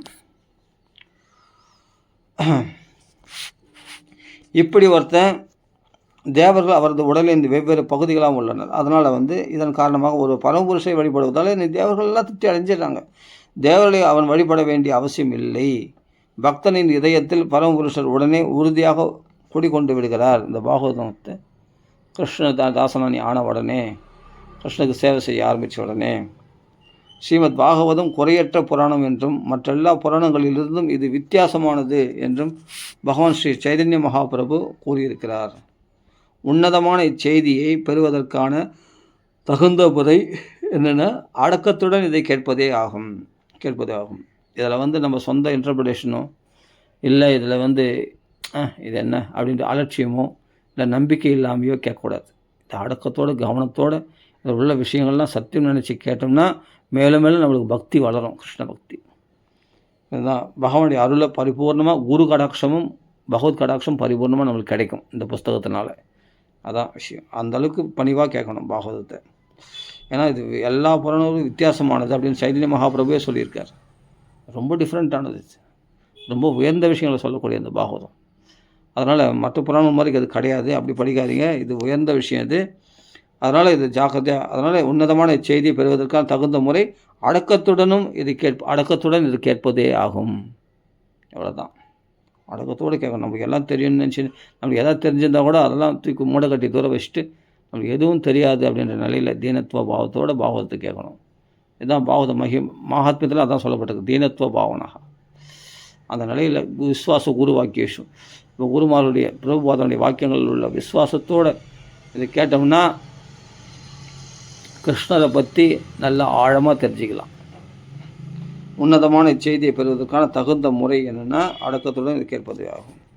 சவால் விடும் மனோபாவம் இந்த உன்னத செய்தியை உணர்வதற்கு உதவாது. அதனால்தான் இந்த தர்மபுர ஸ்லோகத்தில் சுஸ்ரூஷனை பணிவிடை நோக்கத்தோடு பணிவோடு கேட்கணும். அதுதான் இங்கே சொல்கிறார். சவால் விடும் நோக்கத்தில் என்ன பெருசாக தெரியும் உங்களுக்கு சொல்கிறாங்க உபன்யாசம், எனக்கு தெரியாத விஷயமா, எனக்கு எல்லாம் நான் நிறைய படிச்சிட்டேன், எனக்கு எல்லாம் தெரியும். அந்த ஏதாவது இருந்தால் அந்த எண்ணத்தை அப்படியே குப்பையில் தூக்கி போட்டுட்டு இந்த பாகவதத்தை பணிவோடு கேட்கணும். அதனால் சொல்ல சவால் விடும் மனோபாவம் இந்த உன்னத செய்தியை உணர்வதற்கு உதவாது. சுஸ்ரூஷு என்ற சொல் இங்கு சரியான வழிகாட்டியாக உள்ளது. இந்த உன்னத செய்தியை கேட்பதற்கு ஒருவர் மிகவும் ஆவலுள்ளவனாக இருக்க வேண்டும், சிரத்தையுடன் கேட்க வேண்டும் என்ற விருப்பமே முதல் தகுதியாகும். நம்பிக்கையோடு கேட்கணும், பணிவோடு கேட்கணும், கவனத்தோடு கேட்கணும். புரியுதுங்களா? ரொம்ப ஆவலோடு கேட்கணும். எப்படி உயர்ந்த விஷயத்தை பற்றி நம்ம தெரிஞ்சுக்க போகிறோம் அந்த பாகவதத்தில் அப்படின்னு கேட்கணும். அதான் தகுதி. அதான் சுஸ்ரூஷுவிஸ் தக்ஷணாத்து. அந்த சுஸ்ரூஷ நிலையில தக்ஷணம், அந்த க்ஷணத்திலே சத்திய உடனே ஹிருதயத்தில் பகவான் நமக்குள்ளே வந்துடுவான். அதனால் அதிர்ஷ்டம் இல்லாதவர்கள் இந்த ஸ்ரீமத் பாகவதத்தை கேட்பதற்கு சிறிதும் ஆர்வமற்றவர்களாக உள்ளனர். அவங்களுக்கு அதிர்ஷ்டம் இல்லை, மந்த பாக்கியாக. அப்படி பாக்கியமற்றவர்களால் இந்த பாகவதத்தை கேட்க முடியாது. அதிர்ஷ்டம் இல்லை, அந்தளவுக்கு பாக்கியம் பண்ணல, அந்தளவுக்கு புண்ணியம் பண்ணல. ஜென்மாந்தரே பவேத் புண்ணியம் ததா ஜென்மாந்தத்தில் கோடி ஜென்ம சமுத்தேன புண்ணிய நெய்வதற்கு, இது கோடிக்கணக்கான ஜென்மங்களுக்கு புண்ணியம் பண்ணியிருந்தால் தான் இந்த பாகவதத்தை கேட்கறதுக்கான தகுதியை பெறான ஒரு மனுஷன். அதான் சொல்கிறார், சிறிதும் ஆர்வமற்றவர்களாக உள்ளனர், ஏன்னா அதிர்ஷ்டம் இல்லாதவர்கள். இந்த முறை மிகவும் சுலபமானதும் ஆகும், ஆனால் இதை பிரயோகிப்பது தான் சிரமம். அதிர்ஷ்டமற்றவர்களுக்கு பயனற்ற சமூக மற்றும் அரசியல் சம்பந்தமான உரையாடல்களை கேட்பதற்கு போதுமான நேரம் உண்டு. ஆமாம், இந்த உலக விவகாரங்களை பற்றி கேட்கணுன்னா, அரசியல் பற்றி பேசினா மணிக்கணக்காக பேசுவாங்க, ஸ்பீக்கரில் உட்காந்து பேப்பர் படிச்சுன்னு. ஆனால் பாகவதம் கேட்கணுன்னா வரமாட்டாங்க. அதான் பாக்கியம் இல்லாத நிலை, அதான் துரதிர்ஷ்டம் அவங்களுக்கு. அதிர்ஷ்டமற்றவர்களுக்கு பயனற்ற சமூக மற்றும் அரசியல் சம்பந்தமான உரையாடல்களை கேட்பதற்கு போதுமான நேரம் உண்டு. ஆனால் ஸ்ரீமத் பாகவதத்தை கேட்பதற்காக ஒரு சத்சங்கத்திற்கு அழைப்பு விடுத்தால் உடனே அவர்கள் தயங்குகிறார்கள். நிறைய சாகுபோகு சொல்கிறாங்க, அங்கே போனால் இந்த வேலை இருக்குது, அந்த வேலை இருக்குது. இதை கேளுங்கய்யா, கேட்டு பாருங்கய்யா, உங்களுக்கு தெரியும், புரியுங்கய்யா, உயர்ந்த விஷயம் அது அப்படின்னா வரமாட்டாங்க. ஒரு சத்சங்கத்திற்கு அழைப்பு விடுத்தால் உடனே அவர்கள் தயங்குகிறார்கள். சில சமயங்களில் வருவாய்க்காக பாகவதம் சொல்பவர்கள், சம்மானத்துக்காக பாகவதம் சொல்கிறவங்க அவங்களை கேட்டால் அது தப்பாக, அவர்கள் பணத்துக்காகன்னு சொல்லும்போதே அங்கேயே போயிடுச்சு, அந்த பாகவதம் பேசுகிற தகுதியை இழந்துட்டாங்க. அந்த தூய்மையை உள்ளத்தோடு பாகவதம் சொல்லாதும் வாக்கில் பாகவதம் கேட்டால் நம்மளும் தவறாக வழி நடத்தப்படும். அதனால் அது என்ன தோணுன்னா, அது காம இலக்கியமோ, ஏன்னா ராசலீலை பற்றிலாம் வருது, இது காம இலக்கியம், உல்லாசமாக இருக்குது, ராதாகிருஷ்ணனோட உல்லாசமாக இருக்குது, நல்லா இருக்குது அதை கேட்கறதுக்கு அப்படின்ட்டு அப்படி தப்பாக புரிஞ்சுக்கிற மாதிரி ஆகிடும். ஏன்னா பணத்துக்காக பாகவதம் சொல்கிற வாக்கில் கேட்டால் சில சமயங்களில் வருவாய்க்காக பாகவதம் சொல்பவர்கள் காம இலக்கியமோ என்று பொருள்படும் வகையில் அதற்கு அர்த்தம் கற்பிக்கின்றனர். போயிடுச்சு அங்கே பாகவதத்தினுடைய அந்த பவித்திரத்தை பாகவதத்தினுடைய பவித்திரம் அவர்கள் இழந்து விடுகிறார்கள். ஸ்ரீமத் பாகவதம் ஆரம்பத்திலிருந்து கேட்கப்பட வேண்டியதாகும். இந்த இலக்கியத்தை கிரகிக்கக்கூடிய திறமை பெற்றவர்களை பற்றி ஸ்லோகத்தில் குறிப்பிடப்படுகின்றது. ஒரு பல புண்ணிய கர்மங்களுக்கு பிறகு தான் ஸ்ரீமத் பாகவதத்தை கேட்பதற்கு தகுதியுள்ள, அதான் சொல்ல கோடி ஜென்ம சமுத்தேன புண்ணிய ஜென்மாந்தரே பவேத் புண்ணியம் ததா பாகவத, இதெல்லாம் பிரமாணங்கள் இந்த ஸ்லோகம்லாம் பாகவத மகாத்மியத்தில். அதனால் சொல்கிற ஒரு பல புண்ணிய கர்மங்களுக்கு பிறகு ஸ்ரீமத் பாகவதத்தை கேட்பதற்கு தகுதியுள்ளவர் ஆகின்றனர். அதனால் இதை விட்டுக்கூடாது. அவ்வளோ புண்ணியம் அப்போ நம்ம அந்தளவுக்கு புண்ணியம் பண்ணியிருந்தாலும் நம்மளாம் கேட்குறோம், அந்த பாக்கியம் நம்மளுக்கு கிடைச்சிருக்கு. அதெல்லாம் மிஸ் பண்ணாமல் கேட்கணும். ஸ்ரீமத் பாகவதத்தை கேட்பதனால் ஒருவர் உடனே பரமபுருஷரை உணர முடியும் என்று மகாமுனிவரான வியாசதேவர் உறுதிமொழி கூறுகிறார். கிம்பா பரைதீஸ்வரா, வேறு எதில் ஈஸ்வரன் இவ்வளோ சீக்கிரம் நிலைநிறுத்தப்படுறான்? இந்த பாகவதம் சுஷ்ருஷிபிஸ் தக்ஷணத், இதை கேட்ட மாத்திரத்தினாலே உடனே சத்திய ஹிருத்திய அவரத்தை உடனே ஹிருதயத்தை பாகம் நிலைநிறுத்த அப்படின்னு சவால் விடுறார் வியாசதேவர், வியாசாச்சாரியார். அப்படின்னும் போது வியாசரே இப்படி சொல்லியிருக்கும் போது நம்ம அதில் என்ன சந்தேகம்? உடனே கிருஷ்ணனை நினச்சிட்டு பாகவத பாராயணம் பண்ண வேண்டியது தான். அதனால் ஒரு உடனே பரமபுருஷரை ஸ்ரீமத் பாகவதத்தை கேட்பதனால் ஒரு உடனே பரமபுருஷரை உணர முடியும் என்று மகாமுனிவரான வியாசதேவர் மகாமுனிவரான வியாசதேவர் உறுதிமொழி கூறுகின்றார். வேதங்களில் விதிக்கப்பட்டுள்ள தன்னுணர்வின் வெவ்வேறு படிகளை பின்பற்ற வேண்டியதில்லை. புரியுதுங்களா? அது அப்படியே ஒரு பிரதட்சணம் பண்ணிட்டு அந்த வேதத்துக்கு இந்த விருட்சத்துக்கு பிரதட்சணம் பண்ணிட்டு அப்படியே நமஸ்காரம் பண்ணிட்டு அப்படியே விட்டுட்டு கிடைச்சதேன்னு இந்த பாகவதத்தை அனுபவிக்கணும். அதான் புத்திசாலித்தனம். அதனால் வேதங்களில் விதிக்கப்பட்டுள்ள தன்னுணர்வின் வெவ்வேறு படிகள்னால் அந்த கர்மகாண்டம் அதெல்லாம் படித்து படிப்படியாக நான் தன்னுணர்வு அடைகிறேன்றது மோட்சம் அடைகிறேன், அப்புறம் வேதாந்தத்துக்கு வரேன், அப்புறம் ஆர்வத்தில் கலந்துறேன், அந்த ஞானம்லாம் அதெல்லாம் அப்படியே தூக்கி ஓரம் கட்டி வச்சுட்டு இந்த பாகவத்துக்கு வந்துடு. அதனால் தன்னுணர்வின் வெவ்வேறு படிகளை பின்பற்ற வேண்டியதில்லை, தேவையில்லை. நீ பக்திக்கு வந்தாவே நீ மோட்சத்தில் தான் இருக்கிற, முக்தி அடைந்தாயிற்று. இந்த செய்தியை ஏற்றுக்கொள்ள சம்மதிப்பதாலேயே ஒருவர் உடனே பரமஹம்சரின் நிலைக்கு உயர்த்தப்பட்டு விடுகிறார். பரமஹம்ச நிலைக்கு பாலையும் தண்ணியை வச்சா பாலை மாத்திரம் அறிகின்ற பரமஹம்ச பக்ஷிகள் எப்படி தன்னுடைய உன்னத ஸ்திதியில் இருக்குதோ, அது தன் நிலையிலிருந்து இறங்குதில்லையோ, அது மாதிரி பரமஹம்சர்களாக மகாத்மாக்கள் தன் ஆத்ம நிலையிலே நிலைநிற்கிறார்கள். அதனால தான் இந்த பாகவதத்தை கிருஷ்ண பெருமைகளை கேட்கறதுனாலேயே, இந்த செய்தியை ஏற்றுக்கொள்ள சம்மதிப்பதாலேயே ஒருவர் உடனே பரமஹம்சரின் நிலைக்கு உயர்த்தப்பட்டு விடுகிறார். முடிஞ்சு போச்சு. எவ்வளோ அருமையான வியாக்கியானம்ப்பா. சரி, இது நம்ம இன்னும் விரிவாக பேசலாம், ஆனால் அருமையாக இருக்குது. இது என்னால் திருப்பி படிக்கணும் போல இருக்குது.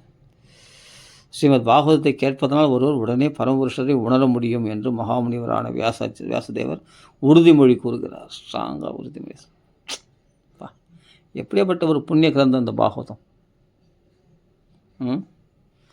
ஒருவனை பரமஹம்ச நிலைக்கு உயர்த்த சம்மதிக்கிறதுனாலே இந்த பாகவதம் கேட்கணும்னு சரிப்பா நான் கேட்க வரேன்ப்பா அப்படி சம்மதிச்சிட்டான்னா அவன் பரமஹம்ச நிலைக்கு உயர்த்தப்பட்டுறான்னா. ஒருத்தர் யாரோ கூப்பிட்டாங்க அந்த பாகவதம் கேட்க வரையான்னா வேலை இருக்குது அப்படின்னா அதுதான் ஒன்றும் அவன் காக்கையாக தான் இருக்கிறான், காக்கை நிலையில் இருக்கிறான். காக்கை அசுத்தமான வஸ்து, அதான் பௌதிகமான விஷயங்களில் வாழக்கூடியவர்கள் காக்கை நிலையில் இருக்கக்கூடியவர்கள். அதாவது என்னென்னா அசுத்தமான வஸ்துக்கள்லேயே ரமிக்கும் காக்கை. அம்சபக்ஷினா பாலையும் தனி வச்சு பாலில் மாத்திரம், அதுபோல் மானச சரோவரில் அது தூய ஜலத்தில் மட்டும்தான் அது சஞ்சரிக்கும். உயர்ந்த இடத்துல இருக்கக்கூடியது பரமஹம்ச பக்ஷி. அப்போ பாகவதர்கள் சம்மதிக்கிறான், பாகவதம் கேட்கணும் ஆசை அவனுக்கு உண்டாகுதுன்னா அது ஆர்வம் வரான்னு சொன்னால் அவன் பரமஹம்ச நிலைக்கு உயர்த்தப்பட்டு விடுகிறான். அவர் பரமஹம்சர்கள் அவங்களாம். ஏன்னா உயர்ந்த செய்தி பகவான் கிருஷ்ணரை பற்றி பேசணுன்ற ஆசையோடு வராங்கன்னா அவர்கள் மனசு பக்குவப்பட்டு இருக்கிறது. அவ்வளோ புண்ணியம் பண்ணியிருக்கிறான் ஜென்மாந்தரத்தில், அதனால தான் பாகவதம் கேட்க சம்மதிச்சிருக்கிறான் அப்படின்னு இங்கே பிரபுபாதா அவ்வளோ ஸ்ட்ராங்காக சொல்கிறார். ஒரு உடனே பரமஹம்சரின் நிலைக்கு உயர்த்தப்பட்டு விடுகிறார். அப்படியே நம்பிக்கணும். பிரபுபாதா சொன்னாதான் கரெக்ட். விஸ்வாச குரு வாக்கியேஷ். அவள் லேஸில் வந்துடாது பாகவதம் கேட்கணுன்ற புத்தி. தரதிருஷ்ட சாதிகளால் முடியாது. மந்த பாக்கியாக முடியாது. உபத்ருதாக மந்தாக சுமந்தம் அதிகம். அவர்களுக்கெல்லாம் பாகவதம் கேட்க வாய்ப்புகளே கிடையாது. ஆனால் கருணையினால் பாகவதர்கள் அவரிடத்தில் போய் பிரச்சாரம் பண்ணி எப்படியாவது கேட்க வச்சுட்டு அவங்க வந்துட்டாங்கன்னா அவர்கள் பரமஹம்ச நிலைக்கு உயர்த்தப்பட்டு விடுகிறார்கள். இதுதான் காக்கையினுடைய நிலையம், அம்சபக்ஷனுடைய நிலையம் வேறு. காக்கை பௌதிக விஷயங்களில் ரமிக்கக்கூடிய தன்மை உடையவர்கள், காக்கை நிலையில் இருக்கக்கூடியவர்கள். பரமஹம்ச பக்ஷிகள் என்னென்னா உயர்ந்த பாகவதம் கிருஷ்ணானுபவத்தில் இருக்கக்கூடியவர்கள். சுன்வந்தி காயந்தி கிணந்தி சாதவகா, அந்த சாதுக்கள் நிலையானது. அதான் சதாம், அந்த தர்மம் தான் இந்த பாகவத்தில் சொல்லப்பட்டிருக்கிறது. தர்ம புரோஜித கைதவோ அத்திர பரமோ நிர்மத் சரணம் சதாம், சாதுக்களுக்குரிய தர்மம் இந்த பாகவத்தில் சொல்லப்படுகிறது. அவர்கள் சாதுக்கள் நிலையில் உயர்த்தப்பட்டு விடுகிறார்கள் அப்படின்னு சொல்லப்படுகிறது.